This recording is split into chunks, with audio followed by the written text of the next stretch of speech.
때까지는 우리 주님께서 앞서가셨습니다. 그리고 북방 400군의 연합군의 왕들의 모가지 4개를 다 뺐습니다. 그리고 어떤 일이 발생했냐? 읽어보세요. 14절.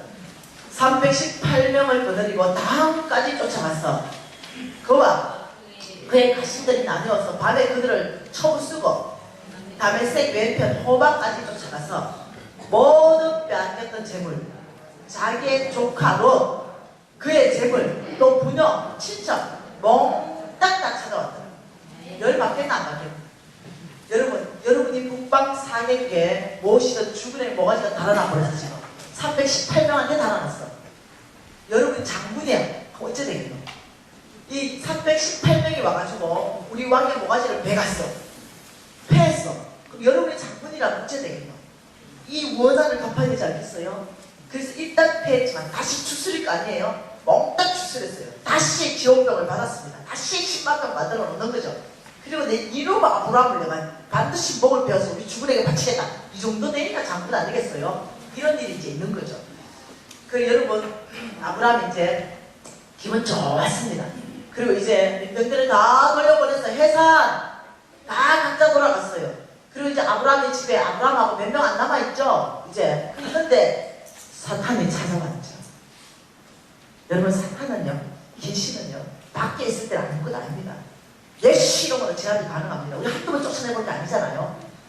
귀신이 바깥에만 있으면 좀 좋겠어요. 근데 성경 말씀해 보니까 우리 안으로 들어온다는 거죠. 어떤 방법으로 그러냐? 가룟 유다의 생각 속에 예수를 팔 생각을 집어넣더라. 우리 생각을 공격해서 들어온다는 거죠. 제가 영적 전쟁 강사잖아요, 원래요. 이 생각을 누가 장악하는 따라서 영적 전쟁은 끝나버립니다.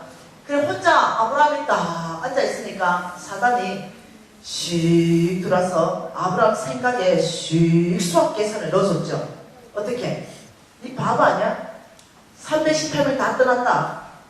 니 이제 5명 남았네. 우리 10만 명이 쳐들어간다. 너는 오늘 밤 뭐가 잘 따라갈 거다. 아브라함이 공격받는 거죠. 여러분 공격받습니다. 공격받는데 이 공격받을 때 그 생각을 내가 공격을 받을 것을 취할 것인가 아니면 하나님의 말씀을 취할 것인가 여기에 따라서 게임이 끝나버려요. 아브라함이 두려웠어요. 두려움에 빠졌죠. 그래서 어떠냐면 하나님이 나타났어요. 두려움에 빠져있는 아브라함 그때 믿음이 어찌 돼버렸어요? 오나기는 7믿음이 딱 돼버린 거죠. 예, 아브라함은요 믿음의 실패를 많이 했어요. 두려움 때문에. 왜냐하면요 너무 이쁜 마누라 때문에 자기가 죽을 것 같아가지고 마누라를 다른 남자한테 시집 보냈습니다. 비겁한 남자예요. 아브라함은 믿음의 조상이지만 믿음으로 실패를 여러 번 했습니다. 그래서 우리가 소망이 충만한 것이에요. 네. 그래서 아브라함이 완전 믿음에 실패해버린 거죠.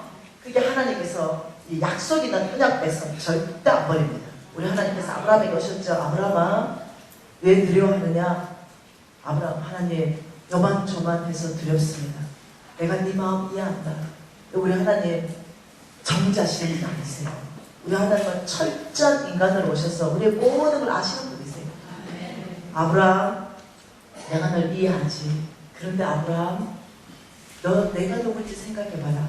여호와가 누군지 생각해봐. 그 여호와가 너의 방패가 되어줄 거야.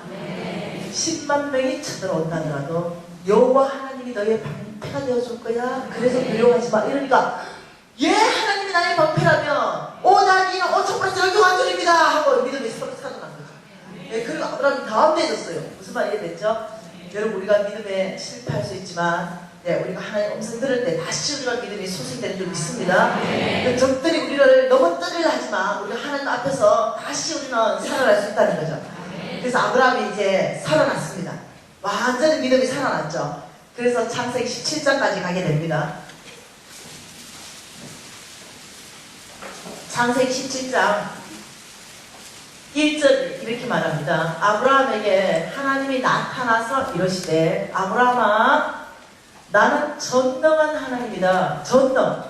넘지 못할 일이 없다는 거죠. 전능한 하나님이다. 왜? 지금 하나님이 아브라함에게 행하실 일이요 불가능을 가능하게 행하기 때문에 전능을 먼저 말씀하셨습니다. 하나님이 누군가?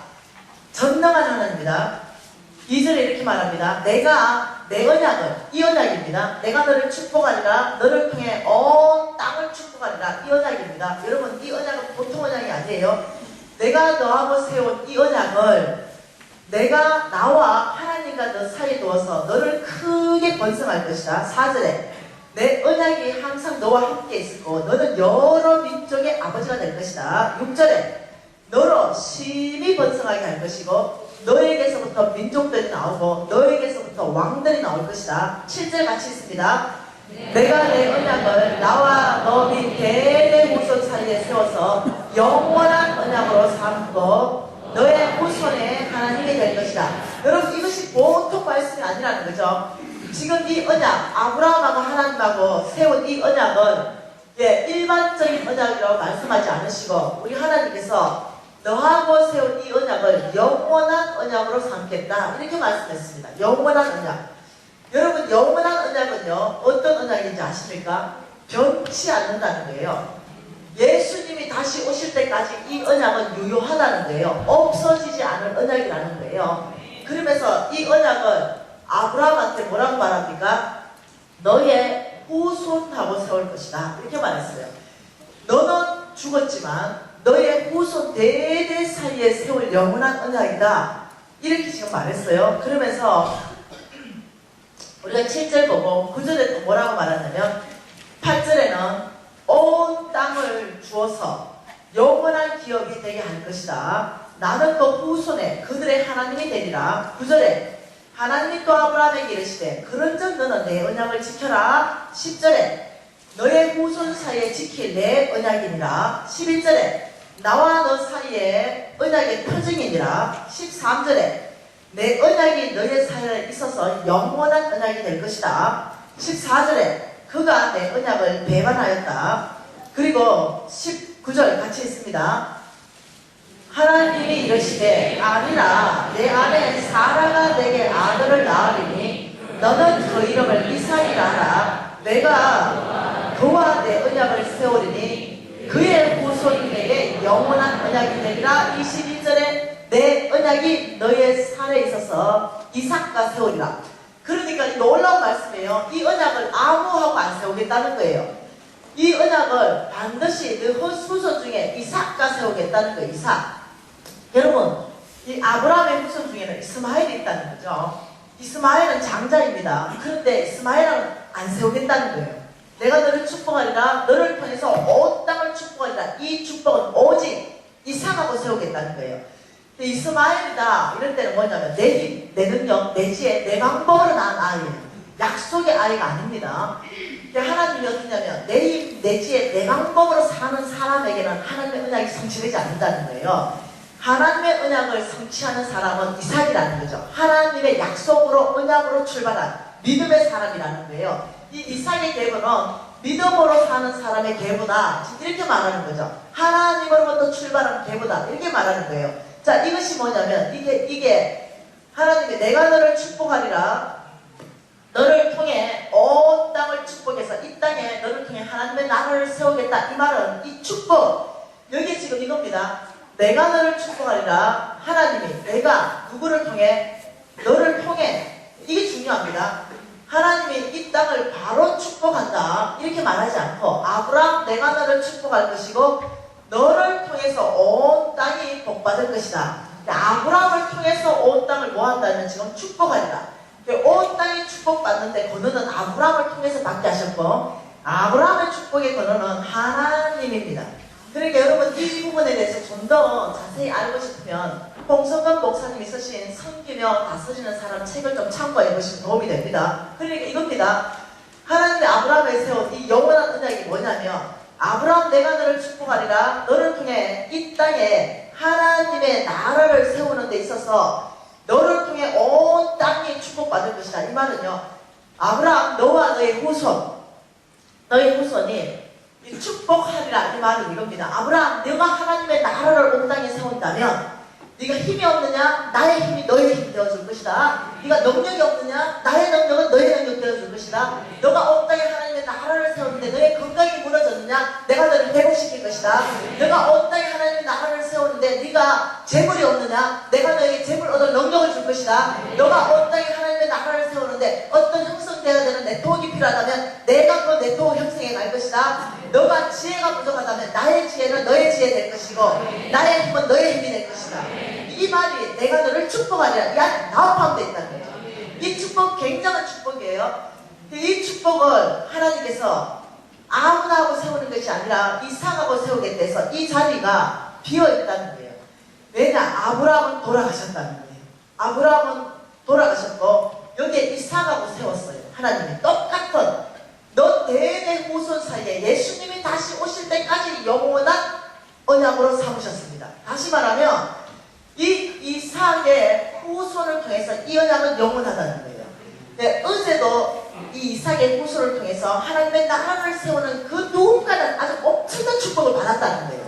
병이 회복되었고 내통은 형성되었고 하나님의 지혜는 나의 것 되기 시작하면서 굉장한 일이 있었다는 거죠. 그런데 이삭도 죽어버렸다는 거죠. 하나님이 데려갔어요. 근데 지금 오늘날 도대체 누가 이 자리에 있냐는 거죠. 이 엄청난 축복의 자리에 있어야 될 그 사람이 도대체 누구냐는 거예요. 이걸 성경적으로 풀 수 있다면 우리의 인생은 달라진다는 거예요. 그래서 저는 오늘 여기 이 자리에 하나님은 누구를 초청하고 있는가를 보고 싶은 거죠. 여러분 갈라디아서 말씀을 평생에 외우십시오. 갈라디아서 3장 29절 말씀입니다. 갈라디아서 3장 29절 한 절 말씀 같이 읽어볼게요.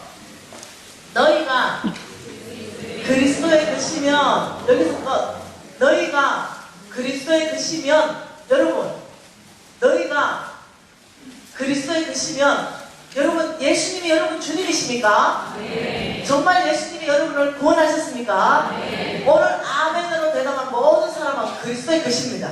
네, 그 뜻이에요. 예수님 나의 구주입니다 고백한다면 그리스도의 것이다 이 뜻입니다. 너희가 그리스도의 것이면 곧 아브라함의 자손이요. 이때 이 자손은요 씨입니다. 씨. 여러분 그 성경 밑에 해석해 놓은 거 한번 보세요. 헬라어로 씨 아브라함의 씨요. 너희가 그리스도의 것이면 아브라함의 뭐라고요? 아브라함의 씨, 합법적인 씨, 내 씨란 말이에요. 아브라함의 씨요. 약속대로 유업을 이을자니라. 유업을 가업을 잇는다. 유업을 잇는다. 이 말은 상속자다 이 말입니다. 아브라함의 합법적인 씨기 때문에 아브라함의 모든 축복을 이어갈 상속자가 바로 너다 이렇게 말하는 거죠. 너희가 그리스도의 것으로 고백할 수 있다면 이 자리에 누가 들어갔냐면 그 믿음으로 고백하는 그 사람이 들어간다는 지금 미진이가 들어간다 지금 여러분 이름을 지금 여기다 넣겠다는 거잖아요. 네, 그러면서 뭐라냐면 아무나 되는 것이 아니라 3장 7절에 보면 이렇게 말한다는 거예요. 믿음으로 말미암은 자가 아브라함의 자손인 줄 아브라함의 신 줄 알아라. 믿음으로 말미암은 자. 9절에는 믿음으로 말미암은 자는 믿음 있는 아브라함과 함께 복을 받는다. 다시 말하면 믿음이라는 거예요. 믿음. 너희가 그리스도의 것이면 곧 아브라함의 씨요 약속대로 유업을 이을 상속자니라. 이걸 누가 믿냐는 거죠. 이걸 믿는 사람은 저 자리에 들어간다는 거예요. 이 아브라함의 자리에 들어간다는 거죠. 이삭의 후손 자리에 들어간다는 거죠. 그래서 하나님이 약속대로 영원한 언약 너희들을 축복해서 너희들을 통해서 온 땅에 하나님의 나라를 세울 것이다 이렇게 말한다는 거죠. 이 자리에 들어올 수 있다면 하나님이 이렇게 말한다는 거죠. 너희가 하나님의 나라를 세우겠다면 내가 너희를 힘있게 할 것이다. 너희들이 하나님의 나라를 세운다면 지혜롭게 할 것이다. 능력있게 할 것이다. 강하게 할 것이다. 내가 너희들을 축복할 것인데 건강과 물질, 재물, 얻을 능력까지 줘서 이 언약을 내가 반드시 성취할 것이다. 내 말이 아니에요. 하나님 말씀 안에 신명기 8장 18절 말씀 안에 하나님 말씀하시는 말씀을 하는 거예요. 너희들이 정말 하나님의 나라 이 하나님 내 조상들에게 세운 이 언약 이것을 여러분이 믿음으로 성취하면서 받으면서 하나님의 나라를 세운다면 신명기 8장 18절에 뭐라 그럽니까? 내 하나님 여호와를 기억하라. 전능자를 기억하라. 하나님이 그가 내게 재물 얻을 능력을 주셨습니다. 예, 재물 얻을 능력을 주시는 것입니다. 왜요? 하나님의 나라를 세우는데 재물이 필요하기 때문입니다. 이 재물 얻을 능력을 주시는데 이같이 하시면 말씀 띄워주세요. 이같이 하시면 왜 이렇게 재물 얻을 능력을 너희들한테 주는지 아느냐? 이같이 하시면 내 조상 아브라함에게 맹세하신 그 언약을 내가 오늘과 같이 이루기 위해서다. 내가 아브라함을 축복하리라. 너를 통해 온 땅에 하나님의 나라를 세울 것이다. 이 약속을 나는 신실하게 이룰 것이다. 그래서 나는 너희들에게 재물 얻을 능력을 줘서 너희들을 부자로 만들어 갈 것이고 너희들을 통해 온 땅에 잃어버린 영혼들이 나의 사랑을 알게 될 것이다. 민수기 23장 19절 좀 띄워주세요. 민수기 23장 19절 이렇게 말하는 거죠. 너희가 그리스도의 것이냐? 그렇다면 아브라함의 씨여 약속대로 유업을 이을지 아니라 너희가 이 아브라함하고 맺은 이 언약을 가볍게 여기지 말라는 거예요. 민수 저 말씀에 뭐라고 합니까? 하나님은 사람이 아니시니 거짓말을 하지 않으시고 인생도 아니시니 후회가 없으시도다. 어찌 그 말씀하신 바를 행하지 않으시며 하신 말씀을 실행하지 않겠느냐? 우리 하나님 누구십니까? 우리 하나님 이렇게 말해요. 나는 나의 이 이름, 나의 영광스러운 이 이름을 위해서 나는 내가 한 말을 반드시 실행할 것이다. 이게 하나님이십니다. 하나님은 실현하지 않으십니다. 하나님은 당신이 하신 말씀을 반드시 성취하시는 분이십니다. 그 하나님이 말씀하시기에 아브라함의 씨, 이 영원한 언약을 너희들을 통해서 내가 하나님의 나라를 세워갈 것이다. 내가 너희들을 축복하리라. 너희들을 통해 온 땅에 하나님의 나라를 세울 것이다. 나의 자녀들아, 이 약속의 말씀을 믿음으로 받는다면 내가 반드시 너희들에게 재물 얻을 능력을 부어줄 것이고 너희들을 통해 온 땅에 하나님의 나라를 세운 데 쓸 것이다. 염려하지 말라는 거예요. 여러분, 이 하나님의 말씀을 오늘 누가 믿음으로 받으시겠어요? 오늘 누가 저 아브라함의 자리, 저 이삭의 자리에 예 아버지 저 자리는 나의 자리입니다. 여러분, 하나님은요 우리의 학력 보지 않습니다.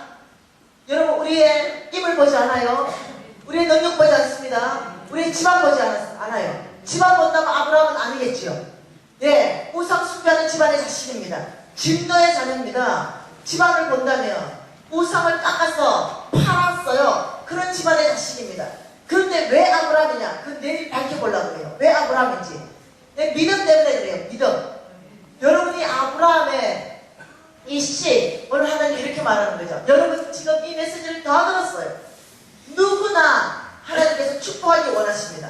저 아브라함의 자리에 세워주기 원하세요. 그리고 여러분을 축복하기 원하시는데 아무나 안 돼요. 왜요? 천국 가는 것도 예수 믿으면 천국 갑니다. 아무리 흉악한 죄를 졌다 하더라도 주님 회개합니다. 예수가 나의 구주입니다 하는 순간부터 천국 가요. 아무리 선한 일을 했다 하더라도 예수가 나의 구주가 아닐 때는 지옥 가는 거예요. 이게 복음이에요. 여러분, 하나님의 나라는 이 재물도 믿음으로 받는 거예요. 누가 오늘 아브라함의 씨로 이것을 나의 믿음으로 성취하고 받아내겠느냐? 예, 하나님 제가 아브라함의 씨입니다. 이걸 누가 고백하겠냐는 거죠. 그렇다면 나는 너를 축복하리라. 너를 통해 온 땅에 하나님 나라를 세울 거라는 거죠. 여러분, 하나님의 재물은요 왜 기복신앙이 아니고 왜 번영신앙이 아니냐? 예, 이 땅에 하나님의 나라를 세우는데 하나님 나라에 없는 얘기를 하면 기복이요 번영입니다. 하나님 나라에 없는 얘기가 있어요. 그것이 뭐냐면 여기 단절시키는 거죠. 세상, 온 땅, 이게 세상이에요. 세상하고 담을 쌓는 것입니다. 하나님은 여기에 있는 아브라함, 저와 여러분을 축복하시는 이유가 온 땅에 하나님의 나라를 세우고 잃어버린 영혼을 구원하는 것이 축복하는 목적이십니다. 그런데 이걸 안 한다는 거죠. 단절시켜버린다는 거죠.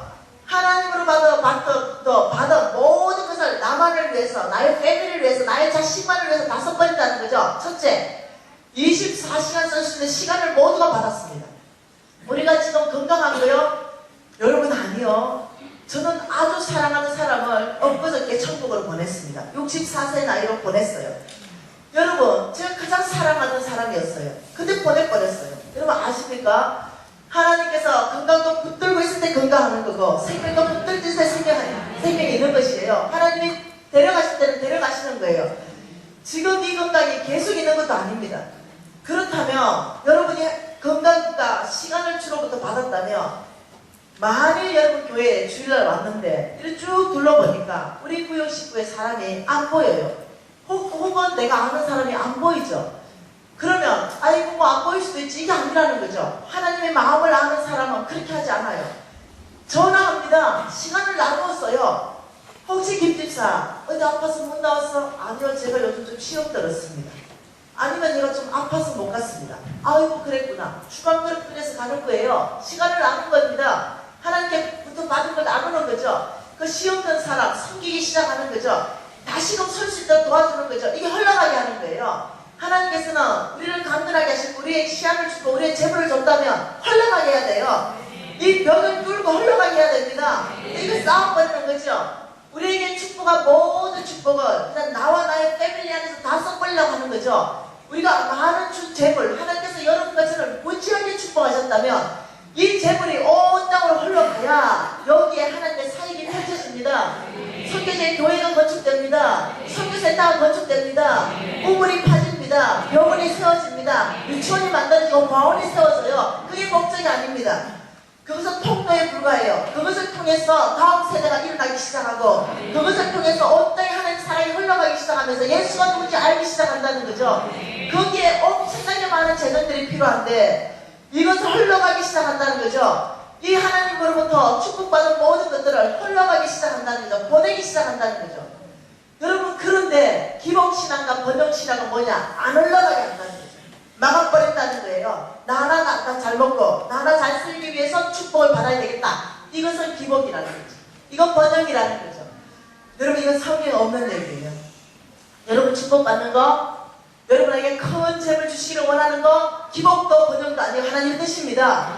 하나님은 저와 여러분을 축복하기 원하세요. 그래서 이 축복이 온 땅으로 흘러가게 하셔서 하나님의 나라가 그게 세워지기를 원하십니다. 예, 저는 5,000명의 아이를 지금 먹이고 있어요. 교회를 100개를 건축했습니다. 물론 이런 큰 교회를 건축한 게 아니에요. 성교지에 500만원짜리 교회, 200만원짜리 교회, 1000만원짜리 교회, 이런 교회를 100개 이상 세웠다는 거예요. 앞으로도 더 세우고 싶습니다. 왜냐하면 하나님의 뜻을 알았기 때문입니다. 내가 왜 재물이 많느냐, 그 뜻에 대해서 이제는 알았다는 거예요. 내가 재물이 엄청나게 주님께서 주신 이것을 어떻게 써야 되는지 알았다는 거죠. 온 땅의 나를 통해서 하나님의 나라가 세워지고 잃어버린 영혼이 돌아와야 된다는 거, 거기에 재물이 흘러가야 된다는 걸 제가 알았다는 거예요. 하나님께서는요 더 축복하고 이제는 성경 안에서 얼만큼 하나님이 많은 재물을 쏟아부었는가를 또 보게 될 것입니다. 하나님이 이렇게 말합니다. 온 땅에 하나님의 나라를 세울 이 믿음의 조상, 이 아브라함의 씨, 오늘 누군가? 누가 오늘 예수 믿고 천국 백성 된 것처럼, 예 아버지, 제가 아브라함의 씨입니다. 저를 축복하시고 우리 기업을 축복하시고 아버지 우리 교회를 축복하셔서 온 땅에 하나님의 나라가 아버지 저와 기업과 교회를 통해서 세워주십시오. 오늘 누가 이렇게 하나님 앞에 예 아버지 제가 아브라함의 씨입니다 이렇게 고백하시겠어요? 여러분, 오늘 아브라함의 씨로 믿음으로 반응하실 분, 하나님의 그 축복을 나의 것으로 만들어내실 분, 믿음으로 손드세요. 하나님 앞에 달라고 하십시다. 축복을 강하기 시작하십시다. 나만을 위해서가 아니라 기복을 끊어버리세요. 번영을 여러분 끊어버리십시오. 하나님의 나라를 온 땅에 세우기 위해서 나를 써주시고 우리 기업을 축복하시고 우리 교회를 축복하시라고 하나님을 손드세요. 믿음으로 반응하기 시작하십시오. 내가 아브라함의 심리를 고백하기 시작하십시오. 우리가 주여 한번 부르고 통성으로 기도하기 시작합시다. 주여! 기도하세요. 하나님 간절히 부르짖으시오. 믿음으로 반응하세요. 오늘 주님 앞에 높이 섰던 주의 자녀들을 기억하십시오. 아버지, 저에게 축복하셨던 이 모든 재물의 축복과 이런 모습을 아버지 오늘 주님 앞에 믿음으로 반응하고 아브라함의 씨로 고백하는 아버지 모든 형제자매들에게 흘러가게 하십시오. 아버지의 미로부터 아버지 오늘 믿음으로 고백하고 반응하는 모든 형제자매들에게 아브라함의 씨로 살 수 있도록 주여 축복하신 줄 믿습니다. 아버지의 믿음으로 고백하는 자마다 하나님의 아버지와 온 땅에 하나님의 나라를 세울 수 있도록 아버지 지혜를 축복하시며 아버지 하나님의 능력으로 축복하시고 하나님의 힘이 그들의 힘이 되어주시고 그들의 건강을 만들어주시며 그들의 재물의 낙천적으로 돌파시켜주시고 아버지 하나님의 나라를 세워가는데 아버지의 믿음으로 서들라니 모든 형제자매를 축복하여서 아버지 써주시기를 소망합니다. 각 개인을 써주시고 각 가정을 써주시며 각 기업을 써주시고 아버지 교회 공동체를 써주셔서 아버지 이들이 하나님으로부터 받은 이 축복이 온 땅으로 흘러가서 하나님의 나라를 세우는데 귀하게 써주십시오. 갈등 있는 삶을 아버지 살게 하시며 축복받는 삶을 살게 하시고 아버지 하나님이 재물 얻은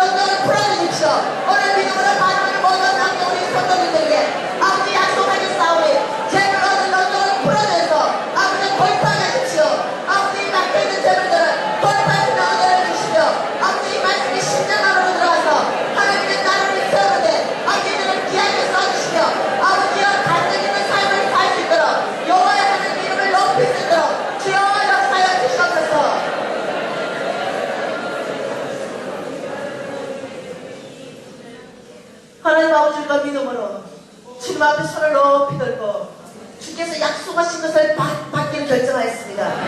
예, 아버지 믿음의 조상 이 아브라함의 씨가 되기를 오늘 결정했습니다. 아버지 약속하신 대로 우리에게 아버지 재물 얻는 능력을 풀어주심을 감사합니다. 아버지와 막힌 재능은 돌파될 것이고 무너진 건강은 회복될 것이며 아버지 우리의 능력과 힘이 주님이 되셔서 우리가 앞에 너희 하나님의 나라를 세우는데 우리를 귀하게 쓰실 주님을 찬양합니다.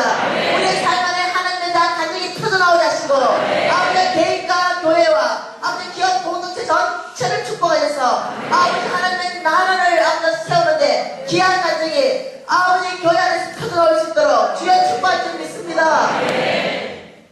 예수님 이름으로 기도합니다. 지금 8시 37분인데요. 예, 9시 5분 전 8시 55분에 네, 아브라함의 시. 자, 아브라함의 시다. 네, 아브라함의 시. 자, 아브라함의 시에 대해서 이제 집중적으로 한번 보겠습니다. 그래서 우리가 아브라함의 시로서의 어떻게 준비될 것인가.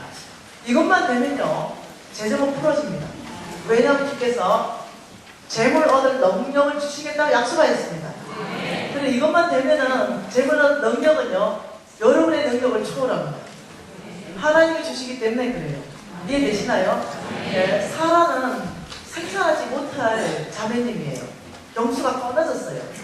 근데 하나님께서 아브라함의 씨를 잇기 위해서 초능력적으로 역사하셨습니다. 이런 뜻이요, 재물 얻을 능력도요, 위로부터 오게 되면요, 놀랍죠? 내 능력, 내 힘, 내 방법을 아무리 강구해도 막혔던 재물들이 돌파되기 시작합니다. 놀라운 방법으로요. 그래서 이 4일간 기간 안에서 정말 아브라함의 시로서 여러분뿐만 아니라 여러분 자녀들도 함께 참석하면 참 좋겠다 이런 생각이 있습니다. 자, 하나님 말씀 오늘 역대상 29장 11절 12절 봤는데요. 다시 한번 보십시오.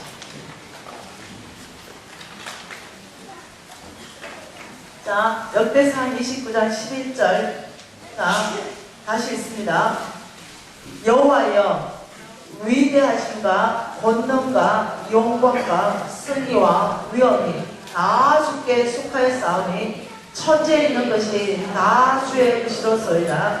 여호와여, 주권도 주께 속하였사오니 주는 높으사 만물의 머리심이니라. 부와 기가 주께로 말미암고 또 주는 만물의 주제가 되사 손의 근세와 능력이 있사오니 모든 사람을 크게 하신가 강하게 하시니 주의 손에 있나이다. 여러분, 이건 놀라운 말씀이에요. 11절에 뭐라고 말합니까? 천지에 있는 것이 다 주의 것입니다. 이렇게 말하고 있습니다. 천지. 왜? 그분만 창조주이기 때문에 그렇습니다. 내 성경의 다른 구절을 보면 이렇게 말합니다. 네, 안 찾으셔도 됩니다. 신명기 10장 14절은 이렇게 말합니다. 하늘과 땅과 만물이 다 주의 것이다. 시편 24편 1절에는요. 땅과 그게 충만한 것이 다 주의 것이고 세계와 그 가운데 사는 모든 것이 주의 것이다. 고린도전서 10장 26절에는요. 땅과 그게 충만한 것이 다 주의 것이다. 레위기 25장 23절은요. 토지는 영구히 주의 것이다. 시편 50편 10절에서 12절은요. 새와 짐승과 가축과 세계와 그 가운데 사는 모든 것이 주의 것이다. 한계서 2장 8절은요. 금도 은도 주의 것이다. 네. 성경 곳곳에 말씀하시는 거 뭐였냐면 역대상 29장 11절 말씀처럼 천지에 있는 것이 다 주의 것입니다. 이렇게 고백하고 있다는 거죠. 여러분의 생명까지 말입니다. 네. 그러면서 12절에는 뭐라 합니까? 부와 기가, 부, 재물입니다. 이 재물이 주께로부터 말미암고 귀, 권세도 주께로부터 말미암고 모든 사람을 크게 하신, 강하게 하신 이것이 주의 손에 있습니다. 여러분, 하나님 손에 있어요. 여러분이 필요한 모든 것이 하나님 손에 있습니다. 여러분이 필요한 부 하나님 손에 있어요. 우리는 권세 있어야 됩니다. 권위가 있어야 돼요. 여러분이 권세가 있고 권위가 있어야만이 하나님의 나라가 이 땅 가운데 세워집니다. 여러분, 우리의 권세가 다른 사람들이 가져가게 되면요, 예, 하나님이 원하지 않는 법들이 이 땅에 통과되기 시작합니다. 예, 이 대법관의 한 표가 모자라서 거룩치 못한 법이 미국에서 통과되듯이 우리나라도 지금 맞닥뜨리고 있습니다. 이 법들이 막 만들어지죠. 하나님과는 반대되는 법들이 이 땅 안에 막 만들어지죠. 그러니까 우리가 정말로 이 하나님의 나라를 세우기 위한 거룩한 부담감으로 열심히 공부해가지고 우리 재판관도 돼야 됩니다. 열심히 공부해가지고 정말 높은 위치로 우리가 올라가야 되는 거죠. 나의 비전과 목표를 이루기 위해서가 아닙니다. 하나님의 나라가 이 땅 가운데 세워지는 데 있어서 여러분이 열심히 할 일을 한다면, 비전을 가지고 한다면 하나님께서 풍요를 여실 줄 믿습니다. 하나님 손에 우리의 필요한 모든 것이 있습니다. 여러분 이해하셔야 돼요. 이 땅에 있는 것이 아닙니다. 내일쯤에는 하나님의 재물이 어디 있고 어떤 형태로 있고 어떤 사람한테 주는가 이런 모든 것들을 보게 되지만 여러분 손에 이 땅에 있는 것이 아닙니다. 하나님 손에 부와 귀가, 하나님 손에 사람이 크게 되는 것과 강하게 되는 것이 하나님 손에 있습니다. 하나님께 잘 보여야 돼요. 하나님께서 이렇게 말했습니다. 이런데 내가 다 가지고 있는데 방송실 예레미야 27장 5절 말씀 띄워주십시오. 하나님께서는 내가 다 가지고 있는 이것을 나는 어떤 사람한테 주겠다고 말씀하신다는 거죠. 놀랍게도 그 예레미야 27장 5절에 보면 이렇게 말합니다. 나는 내 큰 능력과 나의 천원 팔로 땅과 지상에 있는 사람과 짐승들을 만들고 내가 보기에 어떤 사람? 내가 보기에 어떤 사람? 하나님 보시기에 옳은 사람은 따로 있다는 거예요. 여러분 하나님 보시기에 옳은 사람 따로 있습니다. 사람의 기준과 하나님의 기준이 다르다는 거죠. 하나님 보시기에 옳은 사람, 도대체 어떤 사람이냐는 거죠. 이 하나님 보기에 옳은 사람 있으면 하나님은 그것을 주겠다는 거죠. 하나님의 모든 걸 주겠다는 거예요. 여러분 사도행전 13장 22절 말씀도 방송실에 띄워주세요.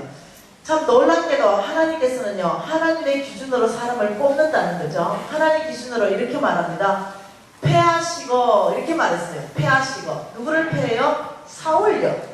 사울을 패하시고 다윗을 왕으로 세우시고 정언하여 이르시기를 내가 이새의 아들 다윗을 만나니 어디를 만나요? 다윗을 무엇을 만났어요? 다윗의 중심을 만난 거예요. 다윗의 중심을 만나니 내 마음에 합한 자라 이 뜻입니다. 그래서 다윗의 중심이 하나님 마음에 딱 맞는 사람이라 내 뜻을 다 이룬다. 하나님 마음에 딱 맞으면요 하나님은 그를 통해서 하나님의 뜻을 다 이루시는 분이십니다. 자, 여기서 왜 다윗을 중심을 만났다고 내가 확신을 가지고 말합니까? 그냥 다윗을 만나니 이렇게 돼 있는데 왜 중심을 만나니 이렇게 내가 해석할 수 있습니까? 그래서 사무엘상 말씀으로 해석할 수 있어요. 하나님이 이렇게 말했죠. 이새의 집에 베들레헴으로 가라. 사무엘 보고 이새의 집에 내가 한 왕을 보았고 너는 그 한 왕에게 기름 부어라. 이렇게 말했어요. 그 이새의 집에 사무엘이 왔을 때 엘리압, 큰 첫째 엘리압을 봤을 때 사무엘이 깜짝 놀랐습니다. 뭐라고 했습니까? 와, 가연 하나님의 기름 부으신 자가 여기 있구나. 왜? 너무너무 탁월한 거예요. 그래서 사무엘 눈에도 헐딱 반하게 생긴 거죠. 뭐가요? 외모가요. 하나님이 기가 막힌 거죠. 그리고 하나님이 하신 말씀입니다. 잠깐! 나는 이미 그를 버렸다.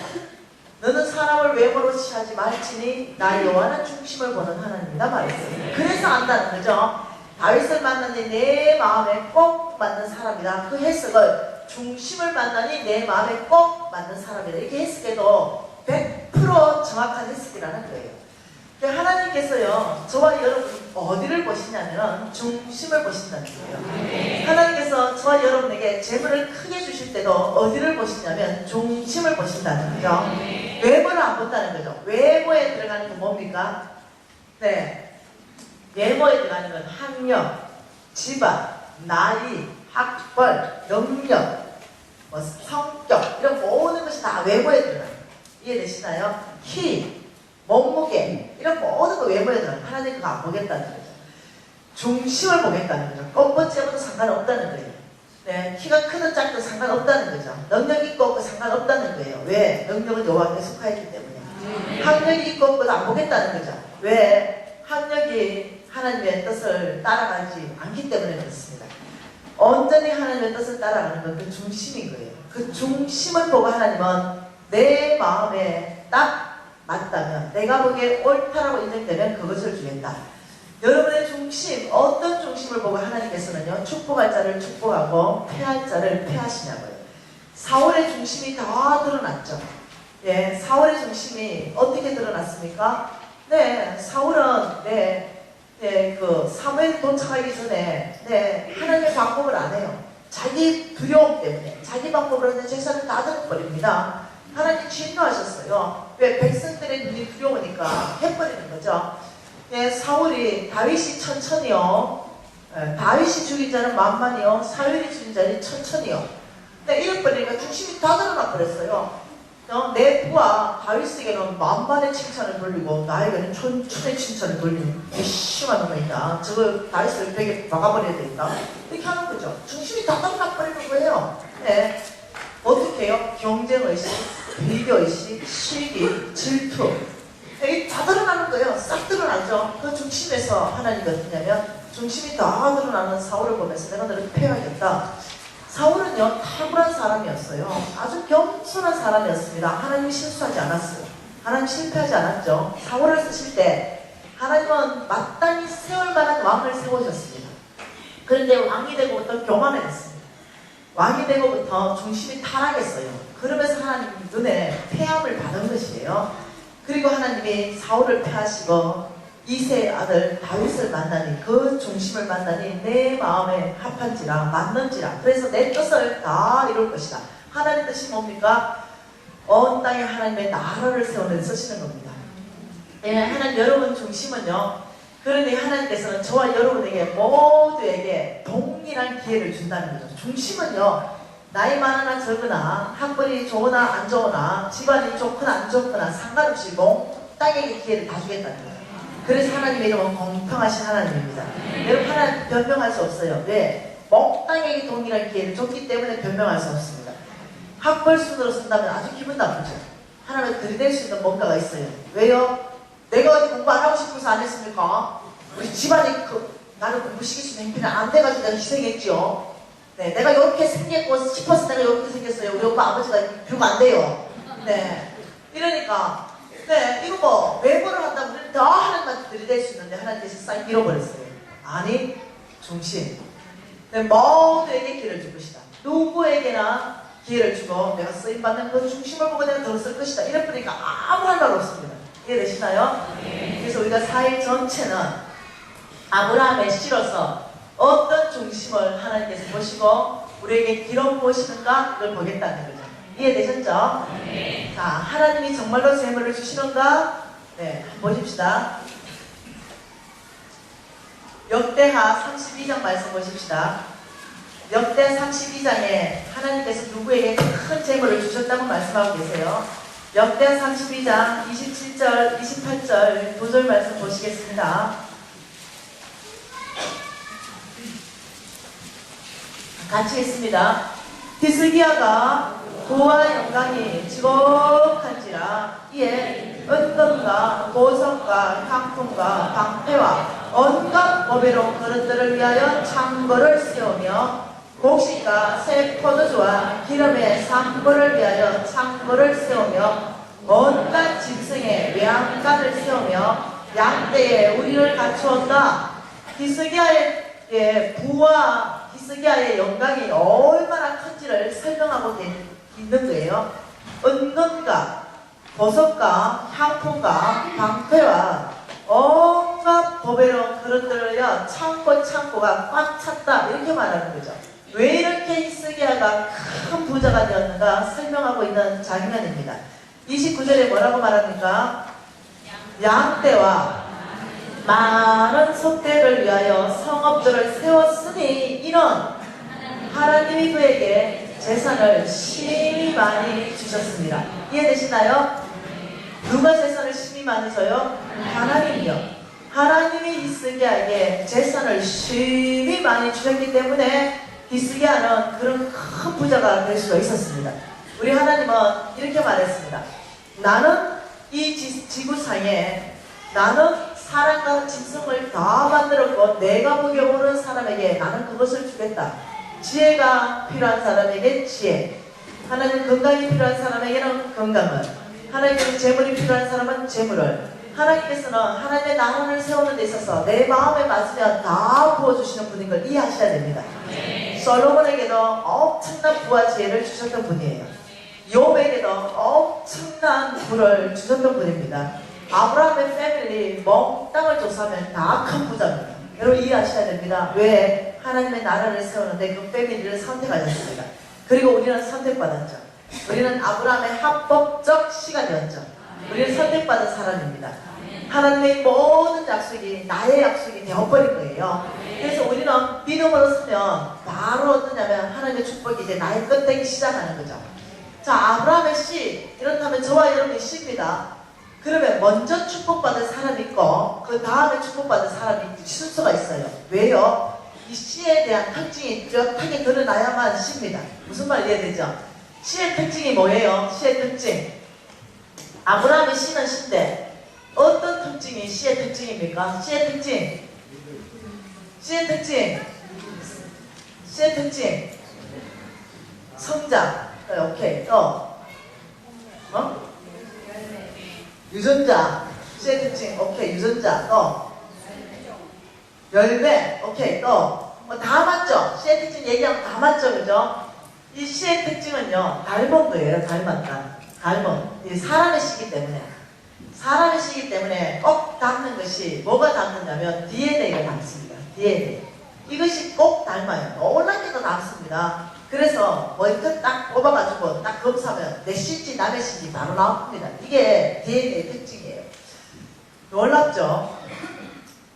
제가 좀 머스마 같은 기질이 있어요. 네.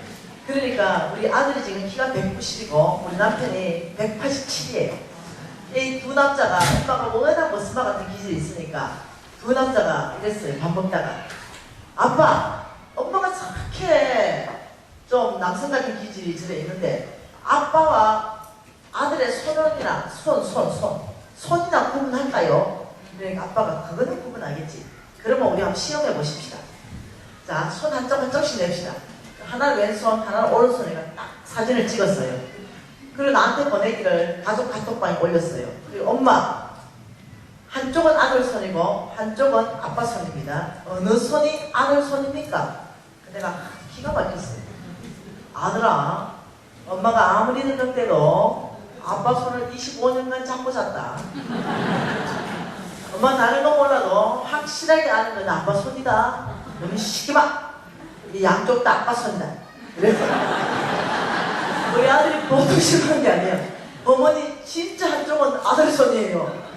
엄마 닮아도 좀 그렇게 닮았어. 붕어빵처럼 똑같아요. 구분 찍어도 구분 못해요. 여러분 이게 뭐냐면 유전자입니다. DNA가 닮는 거예요. 뇌는 안 닮았어요. 그래서 손이 닮았어요. 여러분 놀랍죠? 어떤 집안은요 아무것도 안 닮았는데 목소리가 닮았어요. 한참 통화했는데 아들 바꿔줄게 깜짝 놀라 아버지가 통화한 거예요. 그런 집안 있죠? 네, 어떤 집안은요 놀랍죠? 오리궁뎅이 그 두 개가 딱 닮았어요. 얼마나 놀라운데 손가락을 하나 닮아도 닮는 거 이게 유전자예요. 이게 특징입니다. 여러분이 아브라함의 씨라면요 여러분은요 반드시 아브라함의 DNA가 영적 DNA가 여러분 안에 나와야만 씨입니다. 뭐라고요? 영적 DNA. 이 아브라함의 영적 DNA가 뭐냐는 거죠. 이걸 4일간 다 배울 거예요. 이 아브라함의 영적 DNA가 여러분 안에 나와야만이 아브라함의 씨고 이 아브라함의 영적 DNA가 무너지기 시작하면은 그 또한 어떠냐면은 아주 심각한 결과를 초래하는 거예요. 그래서 저는요 이 아브라함의 영적 DNA를 말씀 안에서 찾아보고 싶습니다. 도대체 아브라함은 어떻게 살았을까? 어떤 삶을 살았는가? 우리가 이제 만들어가는 거예요. 여러분 이제 오늘 됐잖아 아브라함의 씨. 그랬으니까 지금부터 이 영적 DNA 아브라함의 패밀리로서 이제 만들어가는 거죠. 이해되셨죠? 네. 그거 만들어가는 데 있어서 창세기 12장으로 가보면 답이 있다는 거예요.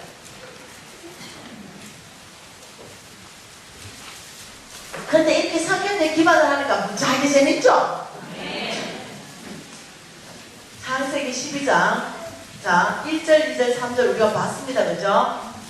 하나님께서 이렇게 말했죠. 아브라함 내가 너를 축복하겠다 이렇게 말씀하시고 땅 주겠다, 민족 주겠다, 네가 복에 거론되겠다. 너를 축복하는 자 축복하고 너를 저주하는 자 저주할 것이다. 땅의 모든 민족이 너로 말미암아 복을 얻을 것이다. 여러분 이게 보통 문제가 아닙니다.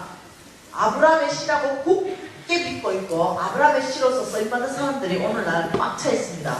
저도 그 중에 한 사람이고요. 담임 목사님도 마찬가지일 거고요. 무슨 말 이해됐죠? 그런데 이 아브라함의 씨를 모르고 저주하면 하나님이 대적하게 되었어요. 내용하지 말이. 뭔 말 이해됐죠? 네, 내용할 때 조심하게 하세요. 왜? 담임 목사님 욕할 때 조심하게 하세요. 왜? 저는 이 약속을 믿는 사람이에요. 네, 그게 무섭다는 거죠. 저는요, 내용하는 사람한테 대적 안 합니다. 무슨 말 이해되죠? 저는 약속의 말씀을 믿기 때문에 내용을 하는 사람한테 가서 절대로 변명도 안 합니다. 하나님한테 갑니다. 아버지, 아브라함의 씨 저를 누가 욕했다면 눈을 뽑아버리세요.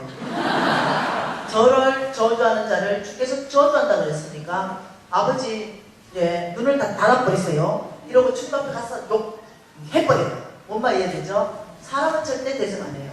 하나님 내 원수를 갚아주세요. 이러고 끝내버립니다. 왜? 그가 갚으실 거라고 제가 믿고 있어요.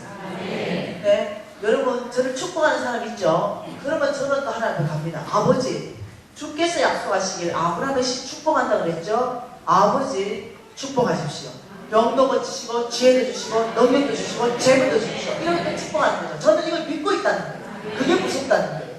믿고 있는 게 이게 무섭다는 거죠. 그래서 나는 누가 내용한다면 끄떡도 안 합니다.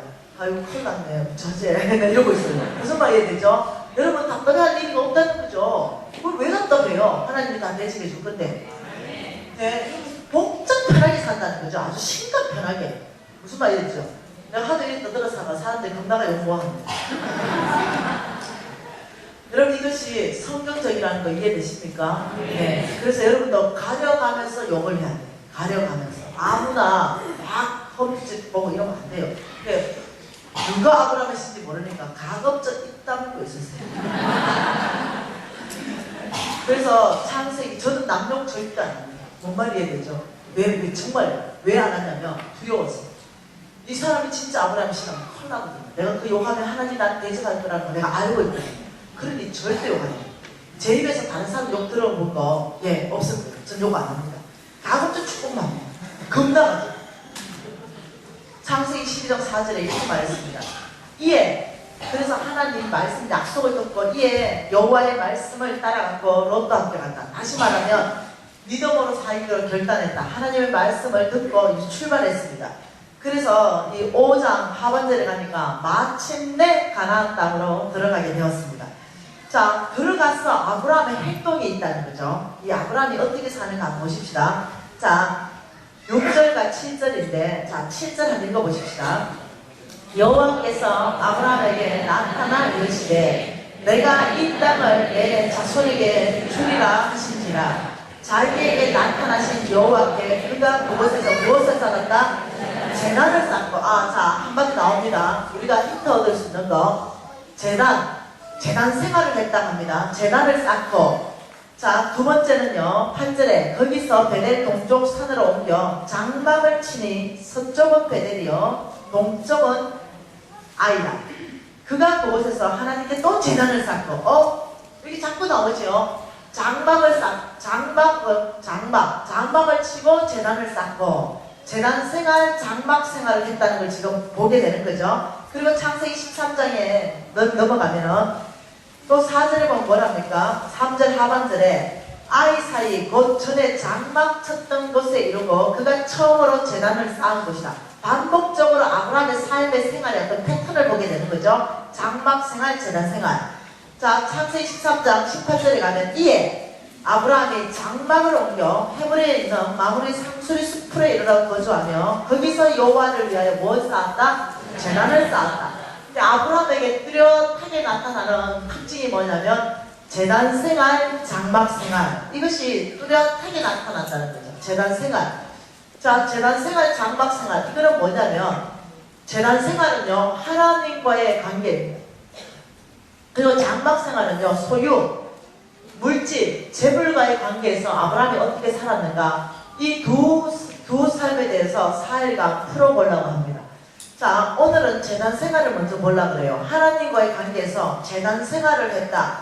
항상 하나님은 하나님 중심적으로 살았고 말씀 중심, 예배 중심, 교제 중심, 공동체 중심으로 살았다. 지금 이렇게 얘기하는 거죠. 어디를 가나 하나님 앞에 재단을 삼고 하나님께 기도드리고 하나님 말씀을 듣고 하나님 믿음으로 살고, 지금 이 얘기가 아브라함의 삶에 있어서 뚜렷하게 나타나는 특징입니다.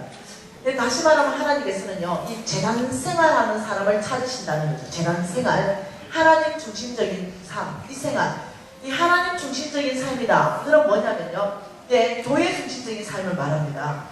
교회 중심, 모이는 것 중심, 공동체 중심, 기도 중심, 말씀 중심, 예배 중심, 이게 어떠냐면 하나님 중심적인 재단 생활의 중심입니다. 여러분, 저는 이걸 몰랐어요. 이걸 가르쳐주는 사람이 없었죠. 저는 제가 대학을 세 개, 한 개는 졸업 못했을 때로, 자, 대학을 3개를 제가 나왔습니다. 제가 중학교 1학년 때 제가 하나님을 깊이 만났어요. 예수님을 인격적으로 만납니다. 그리고 내 친구가요, 선교사를 아주 뜨겁게 헌신했습니다. 내 친한 친구죠. 그리고 지금 선교사 되셨습니다. 그런데 내가 그 친구 헌신하는 걸 보면서 우리 집은 가난했어요. 그런데 이 친구 선교사를 가면 너무 가난할 것 같은 거죠. 내가 돈 벌어서 이 친구를 좀 후원해야 되겠다. 그래서 저는요, 비즈니스 선교사로 그때 헌신했습니다. 난 돈 벌어서 니한테 보낼게. 이러면서 헌신했어요. 그 둘이서, 그래, 난 선교사 가고 니 돈 벌어서 보내라. 이러면서 둘이 헌신하면서 우리 성교를 위해서 살자. 주의 날 학장을 위해서 살자. 이렇게 하면서 중학교 1학년 때 헌신했죠. 그리고 대학을요, 그 약속을 지키기 위해서 경영학과를 들어갑니다. 경영학과를 들어갔는데 경영학과 막상 가보니, 아이고, 우리 집은 가난하고 뭐가 이거 사업을 해가지고 돈 벌만한 뭐가 능치가 없는 거죠. 아, 이래서 안 되겠다. 돈 벌 수 있는 알을 좀 다시 또 이렇게 좀 편입해서 좀 들어가 봐야 되겠다. 이렇게 해서 대학을 3개를 다니게 되네요. 놈들은 다 대학 온다고 박사학위 받을 동안 난 대학만 다녔네. 그 학벌이 가방끈이 짧다는 거죠. 저는 대학원도 못 갔어요. 대학 졸업이, 마지막 학벌 졸업이 그냥 학사예요, 대학. 이러면서 이 대학을 3개 다니면서 친구들이 그 대신에 많이 사귀게 되었습니다.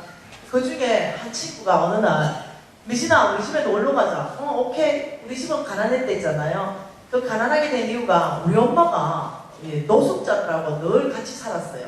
거지들이 늘 우리 집에 같이 살고 같이 먹고 같이 자고, 우리 집에는 기본 손님들이 한 15명은 늘 있었습니다. 과원 아이들이 오는 거 아니면 노숙자들이 오고 거지들이 와가 늘 같이 먹고 사니까 늘 다 펐습니다. 퍼내서. 그래서 꽁보리밥에 늘 열무김치만 먹고 살았어요. 20살 때까지도 그렇게 먹었습니다. 그런데 내 친구 집에 갔는데 깜짝 놀랐어요. 저는 TV에만 나올 만한 그런 집을 처음 본 거죠. 반찬도 무지하게 많고요. 깜짝 놀랐죠. 무지하게 잘 사는 집 있죠. 그런 집을 가게 된 거죠. 나는 그 친구가 그렇게 잘 사는지 몰랐어요. 애가 겸손했기 때문에. 와, 부럽다. 정말 잘 만나가지고 이런 생각이 드는 거죠. 그러면서 제가 여러분, 지금은 나이가 많이 됐고 이랬잖아요. 지금은요, 대학 다닐 때보다 몸무게가 20kg가 더 나갑니다. 그러니까 대학 다닐 때 얼마나 날씬했겠노?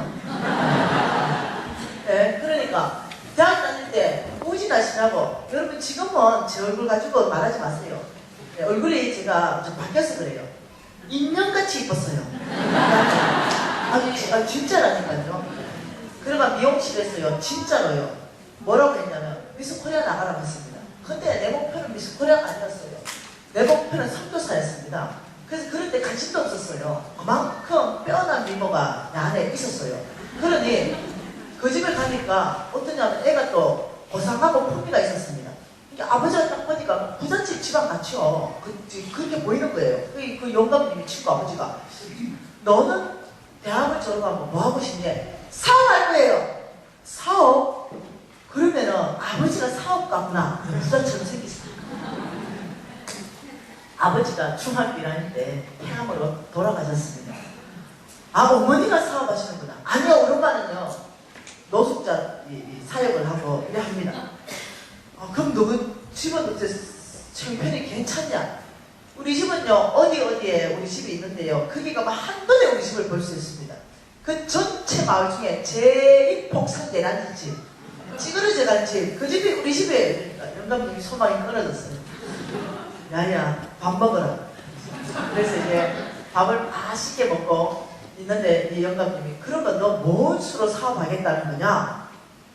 아버지 저는요 리어크를 하나 살 거예요. 손수레. 그리고 가미도 포도도 사과도 배도 그게 다 싣고 동네 다니면서 팔아서 시어머니 만들어가서 저는 사업해야 됩니다. 네, 그래서 저는 가난한 자도 생길 거예요. 이랬어요. 그러니까 영감님이 하도 기가 막힌지 밥 먹고 집에 가라고 했어요. 그래서 제가 밥을 먹고 이제 집에 왔는데 일주일 지났어요. 내 친구가 야 우리 아버지가 니 또 데꼬래. 알았다. 이거 뭐 그 집 맛있는 거 많으니까. 그래서 또 갔어요. 영감님 앉아봐라. 그때가 IMF 한참 전이에요. 네. 너 사업하고 싶다 그랬지? 네. 자신 있냐? 그러니까 자신 있죠. 아무것도 모르니까 용감한 거야. 있잖아. 내가 너에게 사업 투자를 하고 싶어요. 이때가 하나님이 저에게 주신 첫 번째 기회입니다. 네? 저에게요? 5억을 투자합니다. 그때 5억 진짜 큰 돈이에요. 지금도 큰 돈이죠. IMF 전에요. 여러분 지금 IMF가 20년 전쯤이잖아요. 정말 큰 돈이었어요. 근데 겁나는 거죠. 왜냐하면 저는요 20만 원도 못 만져본 사람이에요. 근데 5억을 준다니까 이거 말이 안 되니까 아버지 안 못 받습니다. 왜요? 그거 나면은 못 갚으면 깜빡 가잖아요. 근데 아버지 그거 못 갚으면 깜빡 가는데 저 안 받겠어요. 이러니까 앉아봐라. 아니요 못 받아요. 만일 너가 열심히 사업했는데 이 5억이 몽땅 없어졌다. 그렇다면 내가 사람을 잘못 본 거다. 내가 투자를 잘못했기 때문에 이 모든 손실을 내가 감당한다. 안 갚아도 돼요? 안 갚아도 되는 돈이에요? 아 갚아야 되는 돈이지. 그런데 네가 몽땅 날린다면 내가 사람을 잘못 투자했기 때문에 내가 그걸 포기하겠다는 거다. 그러면 조건이 뭐예요? 그때요 IMF 전이었기 때문에요 예금금리가 12.5%, 대출금리가 14.5%, 이럴 때 사채금리가요 4하고 6%까지 있을 때입니다. 이분은요 굉장히 싼 거였어요. 나한테 뭐라고 말하냐면 5억을 가져가고 이자를 2% 내라. 무지하게 싼 이자였죠. 그리고 네가 그렇게 하면서 만일 못 갚으면 내가 손실 나는 거고 네가 갚으면 내가 너를 서포트하겠다. 이래 된 거죠. 그래서 안 갚아도 되는 거잖아. 어찌됐든 간에 오케이 5억을 덜쓱 받습니다. 그리고는 대학생인 신분에서 사업에 뛰어듭니다. 놀랍죠? 이 얼마나 겁나겠어요.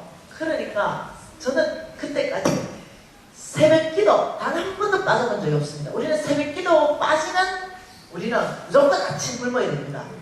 네, 금요처럼 빠졌다? 무조건 저녁 굶어야 돼요. 우리는 뭐 우리 어머니는 예외 없었습니다. 공부하는 소리 한마디도 안 했습니다. 네, 어차피 회례도 안 할 거니까.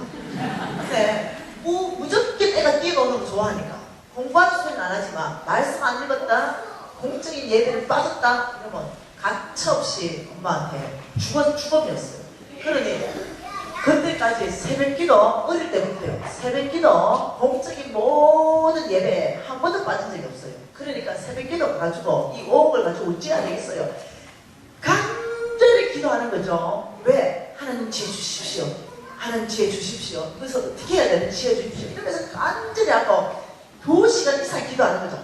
내가 제일 늦게 가는 거죠. 담임 목사님이 아무리 봐도 내가 안 가니까 담임 목사님 끝까지 버티려다 네 안 갈 거다. 이럴 정도로 버티는 거죠. 왜? 하나님 음성을 듣고 하나님이 뭐 아이디어를 주면 그걸로 사업을 해야 되니까 이만큼 열정적으로 했어요. 근데 놀랍게도 하나님 음성인지 아닌지도 몰라요 그때는. 근데 뭔가 아이디어가 떠오르고 막 이러는 거죠. 그래서 거기에 작게부터 투자하고 작게부터 시작하고 이러면서 네 간절하게 주님한테 이제 나아가는 거예요. 근데 우리 어머니가 얼마나 신실한 분이냐면 예, 집에 밥 먹으려고 집에서 농사 짓는 텃밭이 10평 정도 있어요. 거기에 고추 있죠. 고추를 쫙 심어요. 그리고는 예, 빨간 리본을 죄다 매놓고 어떤 때는 노란 리본을 죄다 매놨어요. 그리고 우리를 데리고 갑니다. 그리고 여기 빨간 리본을 맨 것은 고추가 처음 열매가 난다. 이거는 주의 좋은 거다. 노란 리본이 왜 있지? 이건 두 번째로 열린 고추다. 이거는 주의 종, 장로님들 것이다. 이러면서 목사님도 주의 종이요, 장로님들도 기록본 주의 종이다. 목사님과 장로님을 같이 너희들이 존경하고 받들어야 교회가 연합되고 하나 돼서 하나님 나라가 확장된다. 그래서 우리 엄마가 목사님은 한쪽으로 무지하게 섬기고 장로님을 한쪽으로 무지하게 존경하도록 우리를 아주 어릴 때부터 교육시켰습니다. 내 아내랑 한쪽으로는 목사님이요, 또 한쪽으로는 장로님이 꽉 차 있었습니다. 그런 중에 내가 당연히 사업을 시작하니까 내 아내 사업 파트너를 하나님 앞에 장로님 주십시오, 장로님 주십시오.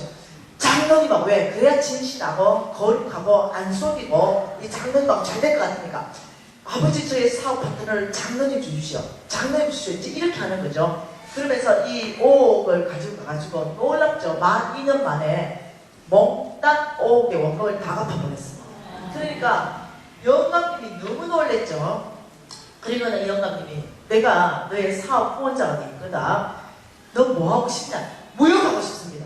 무역? 오케이. 너 무역 도와주겠다. 그래서 무역이 시작됩니다. 그래서 나라 상대로 에이전트 계약을 하면서 이 물건, 지금도 세계 10대 그룹 안에 들어갑니다. 그것을 우리나라 처음으로 총판 에이전트 계약을 하면서 가져와서 우리나라에 총판을 뿌립니다. 그러면서 돈을 무지하게 버는데 장로님을 사업 파트너 주시옵소서, 장로님이 주시옵소서, 이런 거 아니에요. 그리고 놀랍죠. 하나님이 누구 이제 사업하면 사람들이 옵니다. 지금도 옵니다.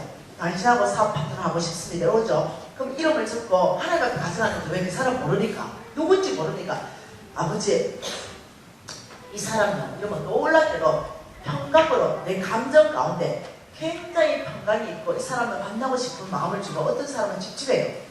안 만나고 싶고 뭐 피하고 싶고, 이따가 20대입니다.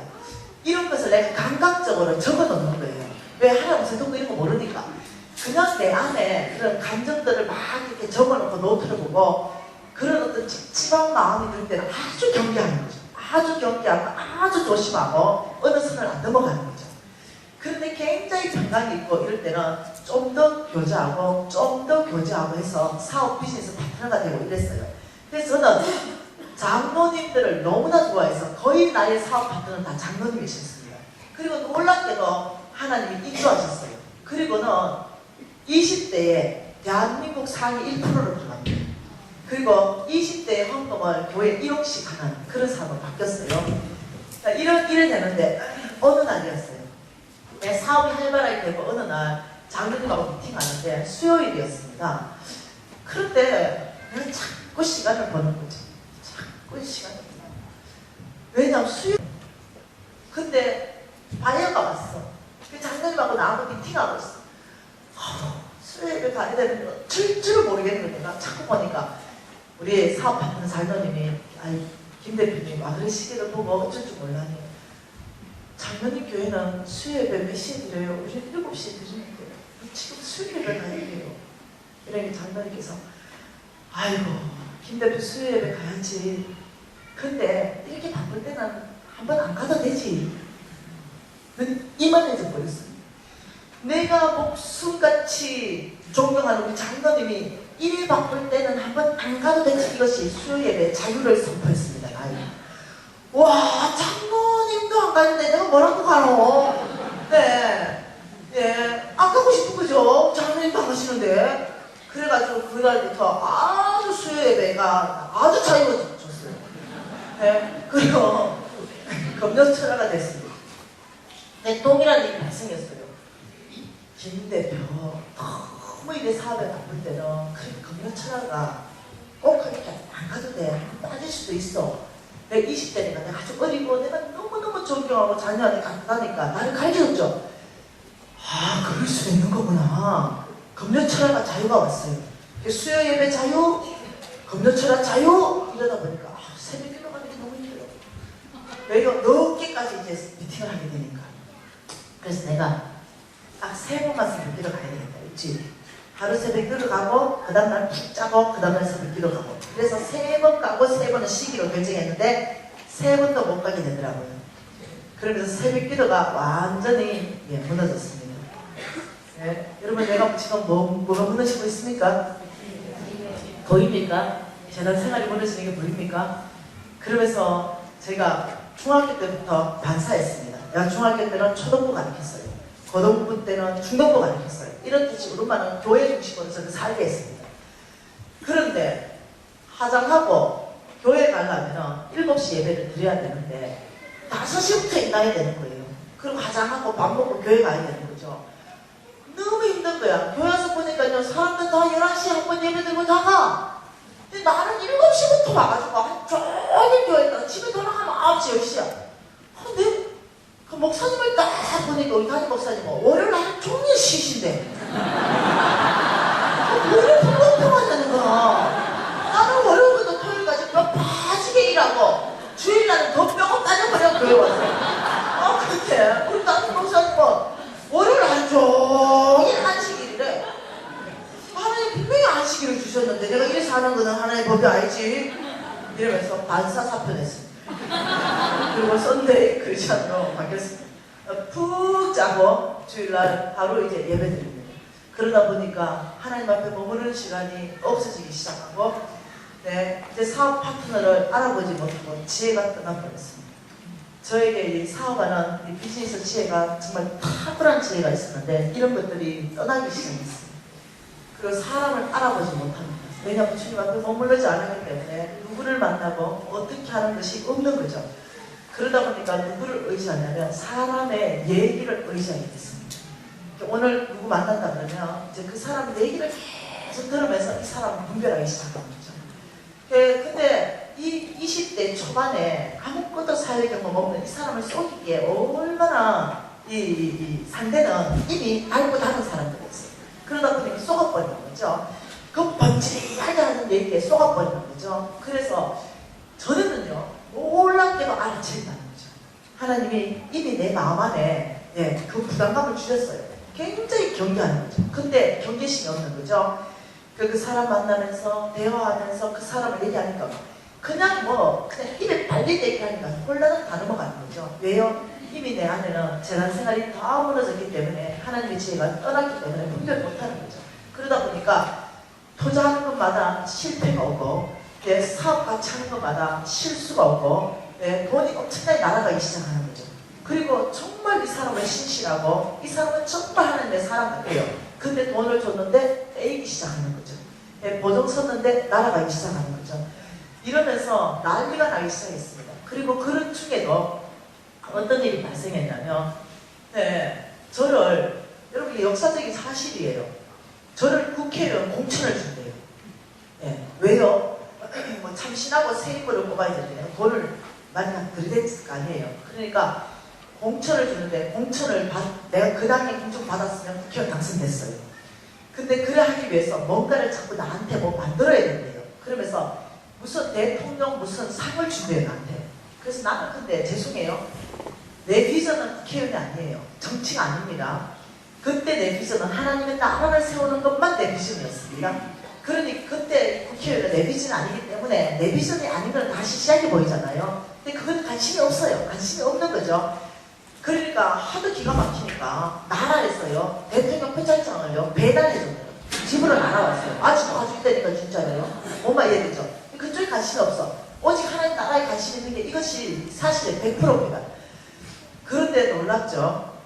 지혜가 떠나고 사람을 분별 못하고 이러면서 이 사람들이 그런 어떤 정치인부터 시작해서 이런 사람들이 저를 계속 존경하는 거예요. 그런 사람들한테 제가 늘 이렇게 말했습니다. 제 한 게 아무것도 없어요. 저는 정말 아무것도 안 했습니다. 이 재물을 주신 분도 여호와요. 정말 여기까지 이렇게 인도하신 분도 진짜 하나님이십니다. 저는 진짜 재능과 은사가 없는 사람이었는데 주님이 정말 여기까지 저를 축복했습니다. 이러면서 이 사람들이 아이고 사장님 그렇게 겸손하시냐고. 그런데 사장님 이게 돈 있다고 아무나 이만큼 해내는 게 아닙니다. 이게 그 사장님의 탁월한 사업적 수단이 있어야 합니다. 이제 이걸 듣다 보니까 자꾸 듣고 또 듣고 또 듣다 보니까 그렇지. 내 친구 걔한테 이 5억 줬다고 얘가 이렇게 해냈겠냐. 그렇지. 이거는 적어도 김미진 정도 되니까 이걸 해낸 거야. 이 생각이 시물시물 하게 올라오는 거지, 나는. 뭐가 들어와요, 이제? 교만. 자, 신명기 8장 17절 좀 띄워줘서 어떤 일이 발생했는지. 내 안에 발생한 일이에요. 내 안에 스물하게 올라온 거 사단이 넣어준 생각입니다. 자, 신명기 8장 17절에 이렇게 말합니다. 뭐라노? 신명기 8장 17절인데. 신명기 8장 17절. 네, 이 8장 17절에 이렇게 말합니다. 내 힘. 자, 내가 내 마음에 이르기를. 지금 이겁니다. 내가 스스로 내 마음에 이르기를 내 능력과 내 손의 힘으로 내가 이 재물을 얻었다 말할 것이다. 딱 이 꼴이 난 거예요. 처음에는 하나님의 영광이었습니다. 하나님이 하셨어요. 근데 계속 사람들이 칭 잘하고 또 하다 보니까 그렇지 듣다 보니까 그렇지 내 안에 그런 생각이 올라오는 거죠. 그렇지 이게 내가 탁월한 사업수단이 있지. 이게 내 능력 내 힘 내 손의 힘으로 내가 진짜 이 재물 이거 이뤘지 내가 해냈지 내가 다 수술을 했어. 이 가난한 집안에서 성공하면 됐어. 이렇게 쑥 들어온 거예요. 나도 모르는 사이에 들어온 거예요. 왜? 재난생활이 무너지니까 다 무너지기 시작하는 거죠. 그러니까 경고가 바로 17장 끝에 18절입니다. 18절이 뭐랍니까? 그거 아니다. 내 능력, 내 지혜, 내 방법으로 네가 이 재물을 얻었다고 말하느냐? 내 하나님 여호와를 기억하라. 그가 너에게 재물을 얻을 능력을 주셨지. 네가 차신 이유가 네가 아브라함의 씨이기 때문에 그 조상에게 맹세하신 그 언약을 이루기 위해서 내가 너에게 재물 얻을 모든 통로를 열어거늘 네가 이렇게 교만해졌냐? 지금 이 얘기예요. 근데 내가 딱 그 짤 난 거예요. 근데 모르는 거죠? 몰라요. 여러분 교만하면 눈이 다칩니다. 매일이 됩니다. 봐도 못 봅니다. 기머거리 됩니다. 교만하면요 눈이 다치고 귀가 다칩니다. 진리의 말씀 못 깨닫습니다. 교만하면 아무리 단상에서 말씀이 선포돼도 어떠냐면요 교만한 사람은 깨달아지지 않습니다. 기머거리요 봉사됩니다. 하나님의 길 안 보입니다. 네, 이게 뭐냐면 교만이에요.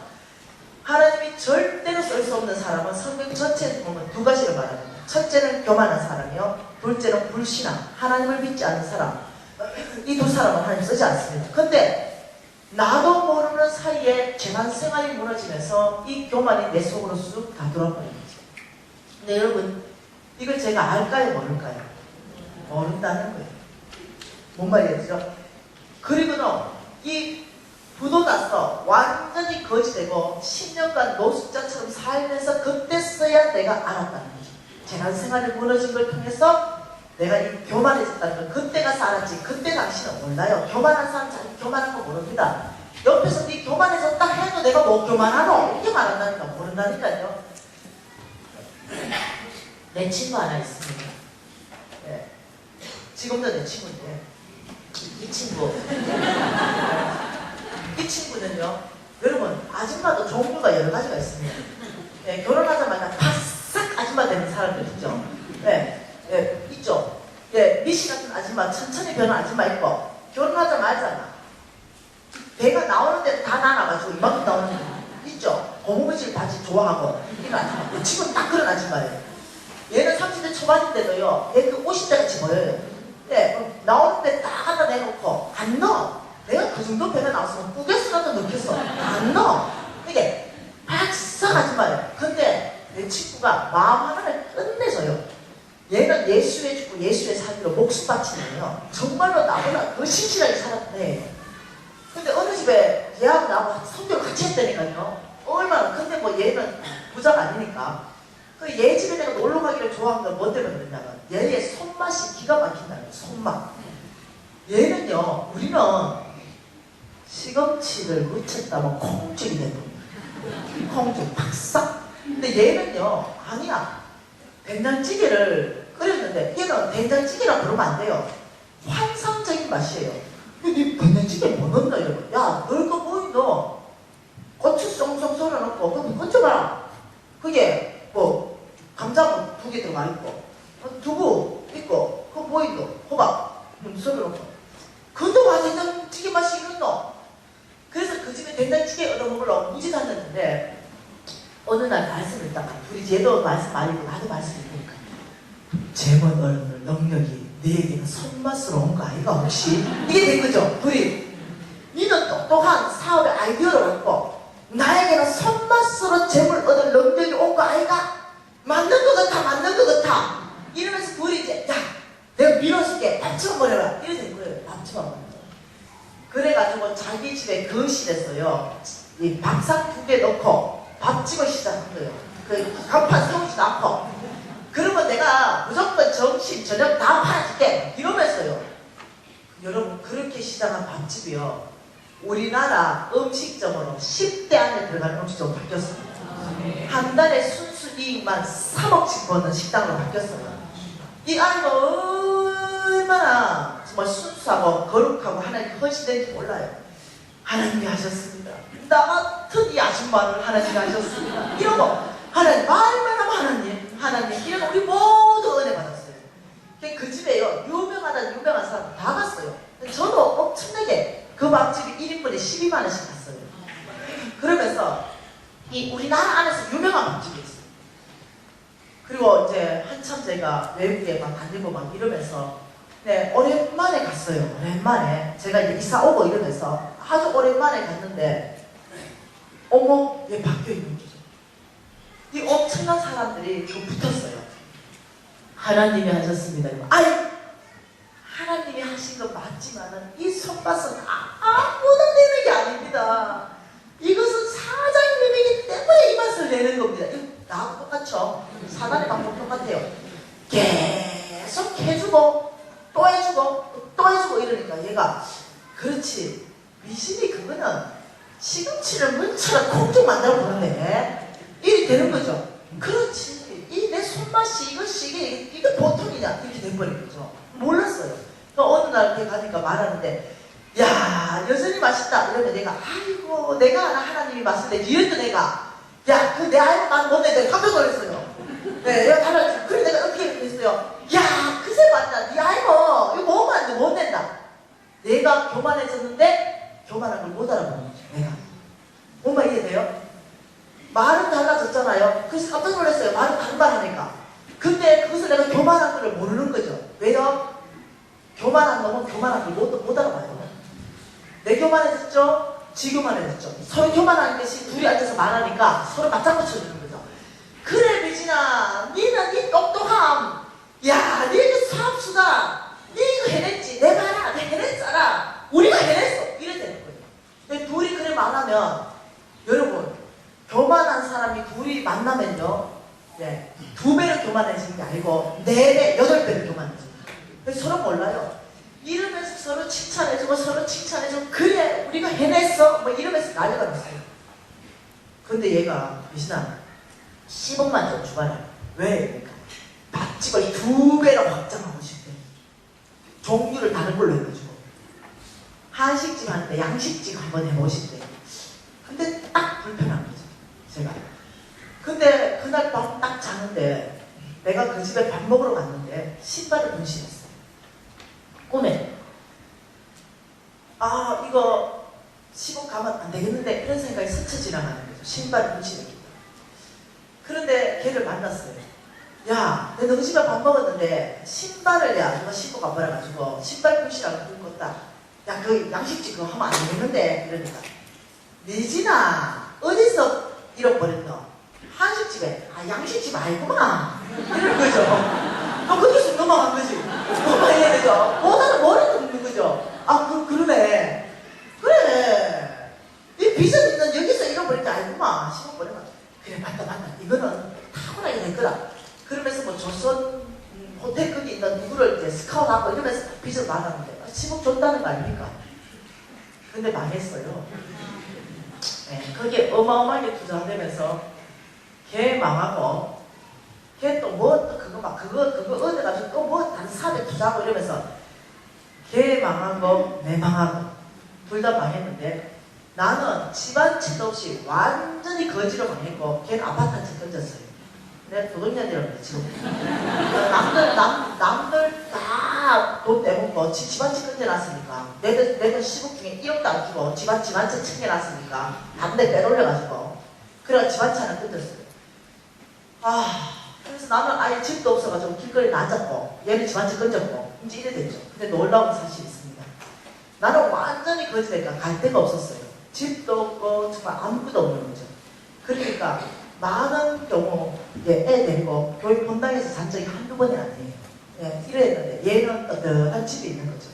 근데 결과적으로 얘기할까요? 예, 나는 해보겠습니다. 다시 대한민국 상위 1%를 해보겠는데 얘 아직 그 자리 그대로 있어요. 왜요? 얘는 지금 교만하다가 아직도 못 깨달아요. 아직도 이렇게 말합니다. 미진아, 딱 10원만 한번 더 보내봐라. 내 선물 네 알지? 내 손맛 엎드리고 있어요. 근데 내가 이제는 지금 교만하게 보이는 거야. 난 겸손해졌거든. 네, 이제는 얘가 얼마나 교만한가 이제 눈에 보이기 시작하는 거죠. 여러분 이해되세요? 제가 어디서 무너졌냐면 재단 생활에서 무너졌습니다. 제가 다른 거에서 무너진 게 아니에요. 이 아브라함의 시도서 이 재단 생활이 무너지면 다른 장막 생활 이 모든 것까지 다 영향을 미칩니다. 여러분 혹시 정말로 재단 생활이 무너져 있다면 이 재단 생활이 무너져 있는 이곳에서는 하나님의 그 엄청난 부의 축복이 가지 않습니다. 네, 왜? 그 부를 다스릴 수 있는 영적 거력이 없기 때문에 그렇습니다. 이 부를 다스릴 수 있는 영적 거력은 어디서부터 나오냐면 재단 생활에서부터 나옵니다. 네, 왜냐하면 부 뒤에, 재물 뒤에 하나님과 재물을 겸하여 섬길 수 없다고 말했습니다. 그 재물 뒤에 역사하는 사단의 영이 있기 때문에 그렇습니다. 그 사단의 영의 이름이 만몬입니다. 이 만몬이라는 사단이 재물 뒤에서 역사하면서 우리의 생각과 마음을 훔쳐갑니다. 그래서 어떠냐면 하나님이 주인되게 하는 것이 아니라 내가 주인되게 만들어줍니다. 그래서 놀랍게도요, 예, 이 사단이 우리의 마음을 훔쳐서 예, 재난 생활을 무너뜨리고 장막 생활을 무너뜨리면서 놀랍게도 내 능력, 내 방법, 내 지혜 내가 이 재물을 얻었어 내 거라고 주장하게 만들기 시작하죠. 그래서 어떻게 하냐면 놀랍게도 마지막에 하나님의 진노를 살게 되는 것입니다. 여러분 혹시 여러분 아브라함의 시로서 어떻게 하면 내가 정말 이 문제를 해결할 수 있을까? 지금 나의 문제 이것을 어떻게 하면 해결할 수 있을까? 지금 나의 건강 문제라든가 아니면 지금 재성에 막혀가지고 돌파가 필요한 문제라든가 아니면 관계들이 다 깨트려져 있는 어떤 이런 문제라든가 아니면 여러분 안에 뭔가 여러분만이 고민하는 것들 있잖아요. 이 문제를 아브라함 씨에게는요 하나님이 축복으로 돌파하게 하시는데 어떻게 하면 이게 돌파되나 할 때 그 첫 번째가 뭐냐면 회복해야 되는 첫 번째가 재난생활입니다. 이 아브라함 씨에게 뚜렷하게 나타나는 이 재난생활을 회복하지 않고는 그 다음에 축복이 풀어지지 않는다는 걸 이해하셔야 됩니다. 여러분 회복하십시다. 우리가 아브라함에 실어서 이 재난생활에서 하나님께서 재물 얻을 능력을 부어주기 시작하시고 분별력을 부어주기 시작하시고 지혜롭게 할 것이며 하나님께서 만나야 될 사람, 만나지 않아야 될 사람을 하나님이 만져주기 시작합니다. 여러분이 재난생활이 무너지고 들어오는 모든 지혜는 세상적인 지혜입니다. 세상적인 지혜가 들어오고 세상적인 어떤 것들이 들어오기 시작하죠. 저는 내일부터 내가 세상적인 지혜를 통해 가지고 얼마나 탁월하게 제가 이 사업에 성공했는가 나눠드릴 거고 그것을 하나님이 얼마나 무참하게 꺾으셨는가도 여러분에게 나눌 것입니다. 그래서 저는 하나님의 진노로 정말 몽땅을 다 잃어버리고 소망이 끊어져 버렸죠. 완전히 소망이 끊어져서 더 이상 살 수가 없는 거죠. 그러니까 우리 신랑이 이 선교사로 헌신했던 사람이고 선교로 가기로 결정했던 사람이기 때문에 우리 신랑에게로부터 수입이 하나도 없었습니다. 그리고 제가 완전히 부도나면서 있는 모든 재산은 다 날아가버리고 또 얼마나 부정직하게 제가 사업을 했는지도 제가 오픈하려고 합니다. 저는 또 한쪽으로는 이 세상적인 지혜가 너무 들어왔기 때문에 한쪽으로는 굉장히 부정직한 사업을 또 가버렸어요. 그러면서 완전히 무너지면서 이 재산이 급속하게 날아가버리기 시작했어요. 그리고는요 완전히 길거리에 앉아서 거짓했을 때는요 그때 당시로 50억의 빚이 더 있었습니다. 이 50억의 빚을 못 갚고 그냥 끝나버렸어요. 그런 상태에서 거짓해버렸죠. 저는 이 50억의 빚이 그렇게 큰 줄 몰랐어요. 이 빚의 사채업자들이 굉장히 저를 괴롭혔습니다.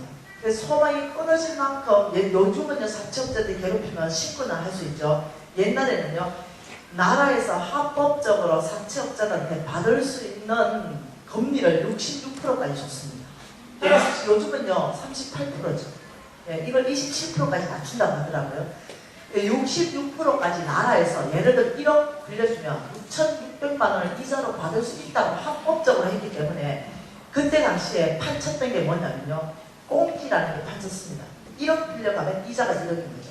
나라에서 66%를 보장했기 때문에 이 억지에서 거래됐던 돈은요. 1억을 급하게 급전으로 빌리면 1억 이자를 줘야 됩니다. 그 계약에서. 너무 급하니까 사업을 망하지 않으려고 하다 보니까 내 친구들한테 그 보증서 주면서 이런 어떤 꽁지돈까지 쓰게 되겠죠. 그러니까 이 사채업자들이 이자가 엄청나게 빠른 속도로 불어나기 시작하는 거죠. 그러다 보니까 빚진 거는 50원인데 이자까지 막 50원이 불어났는데 아주 빠른 속도에 불어나버린 거죠.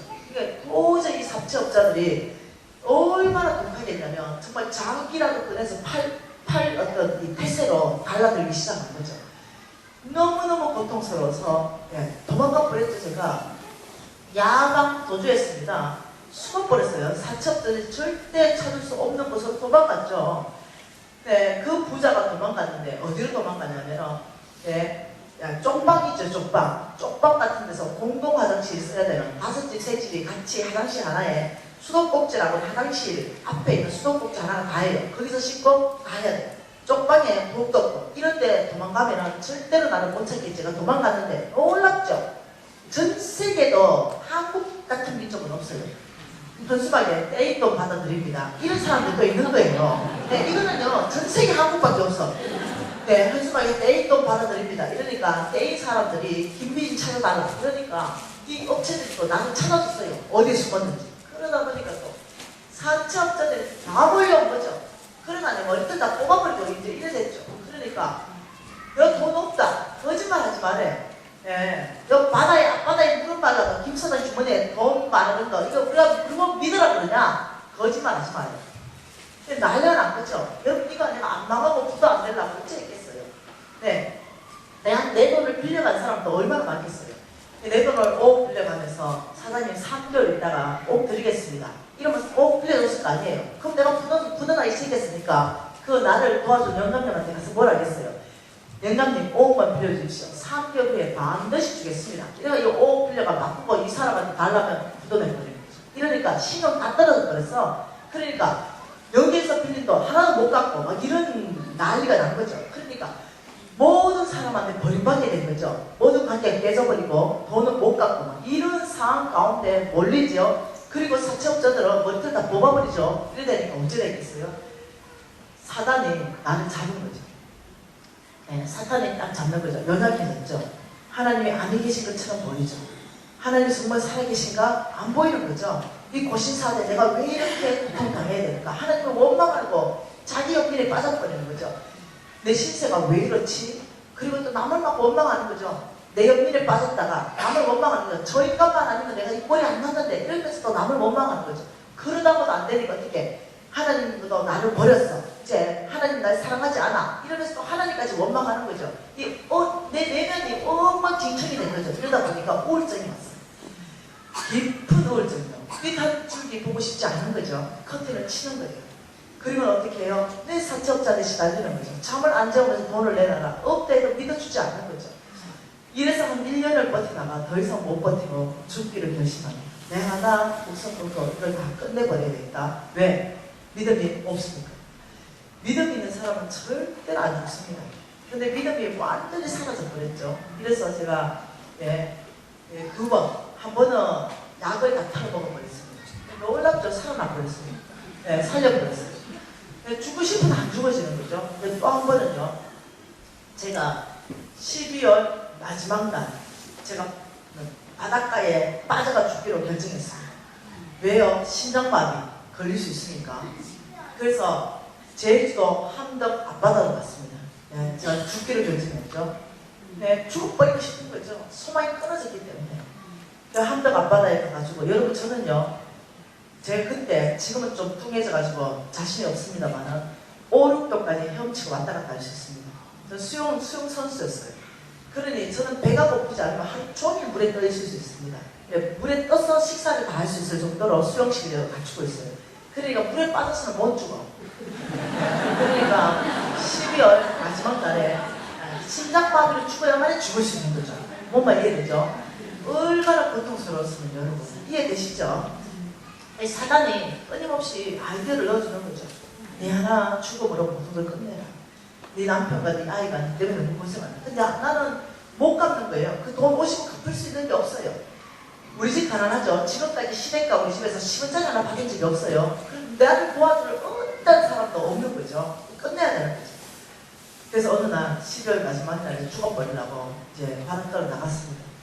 예. 그리고 몸을 던져버렸어요. 예. 위에 옷을 다 벗어버리고 짧은 반바지 하나에 이 반팔 티 하나 입고 그리고는 완전히 그냥 이 바닷속으로 들어갔죠. 여러분 겨울에 들어가면 진짜 죽는데 들어가자마자 심장마비 왔어요. 진짜로 심장이 쪼여왔어요. 숨도 안 쉬지는 거죠. 그러다 물에 가라앉기 시작했어요.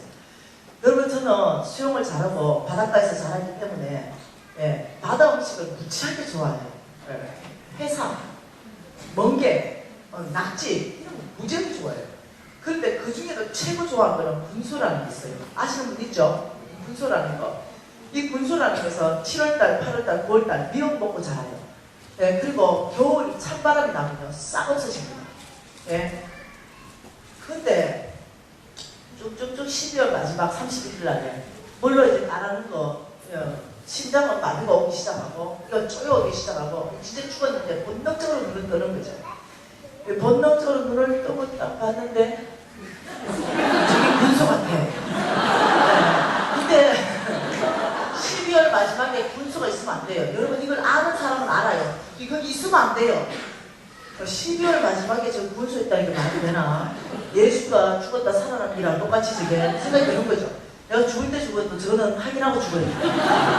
그래가지고 조여오는 심장을 가지고 그걸로 기어가가지고 그걸 잡았죠. 근데 여러분 이거 군소가 문질러 보면 먹는 군소는 보라색깔 물이 팡 터져요. 그래서 내가 한 마리 잡아가지고 문질렀는데 보라색깔 물이 팡 터지는 거죠.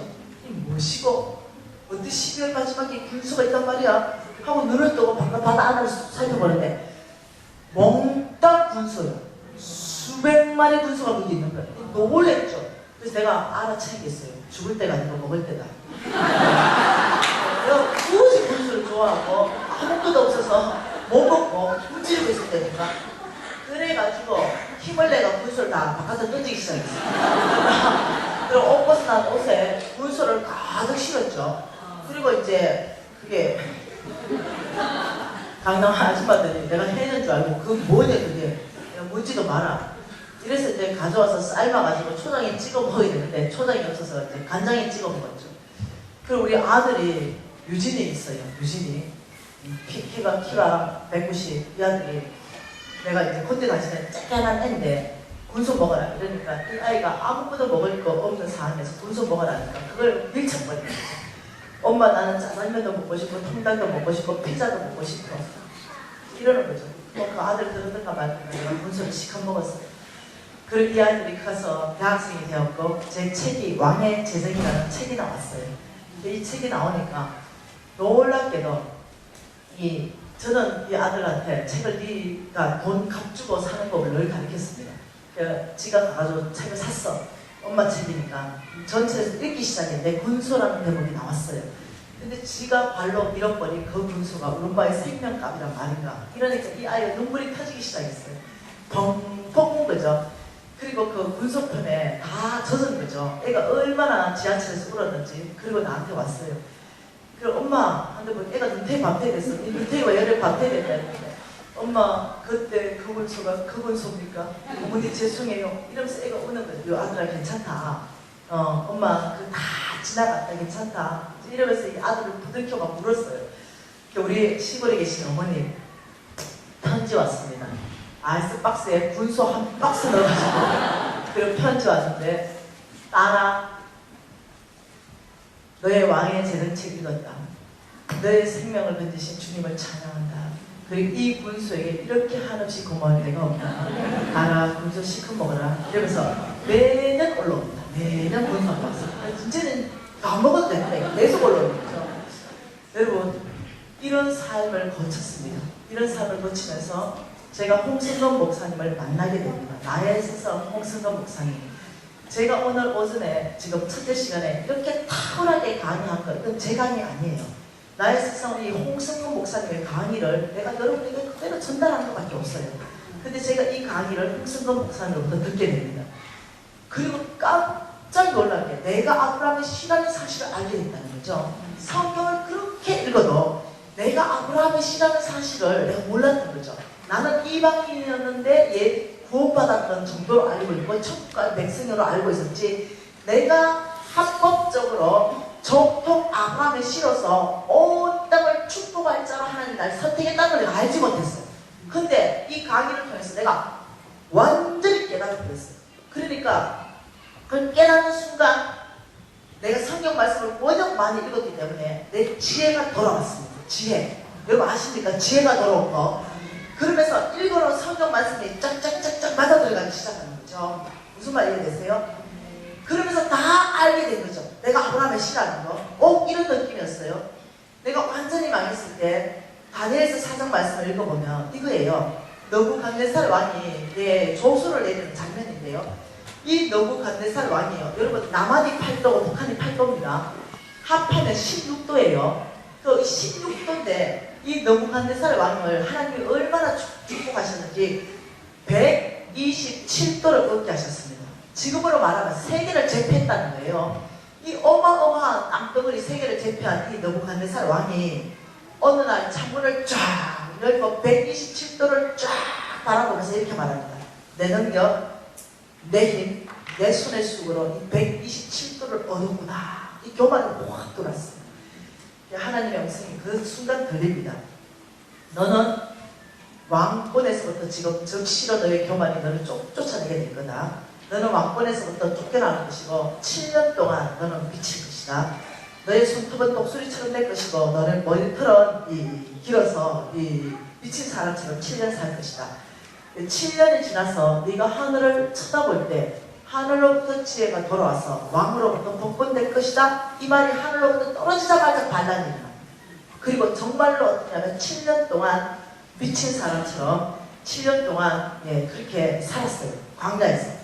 그러다가 어느 날 하나님의 지혜가 돌아오는 날이 있습니다.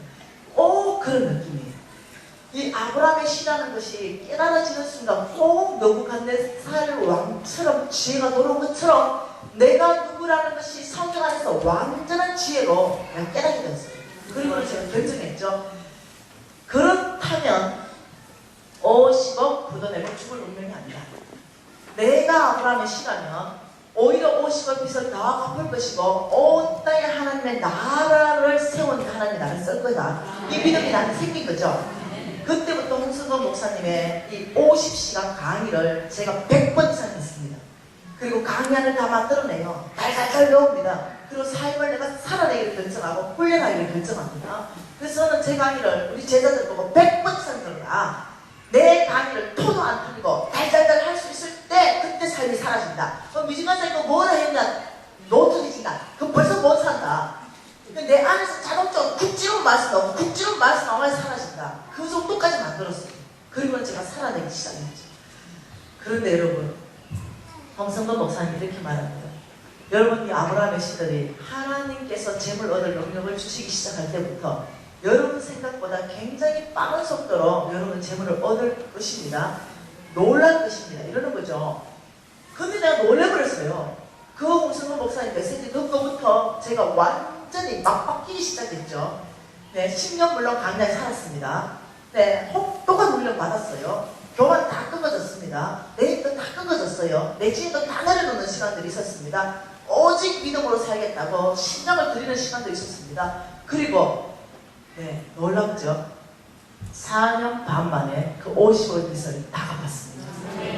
그리고 정말 지금은 다시 사업가로서 이제 우리 신랑과 함께 하나님 나라에 쓰임받는 사업가로 변신했고 하나님의 이 복음을 온 세계를 다니면서 전하는 사람이 되었죠. 여러분, 저는요, 여러분을 인생의 앞날에 어떤 일이 있을지 안다는 거죠.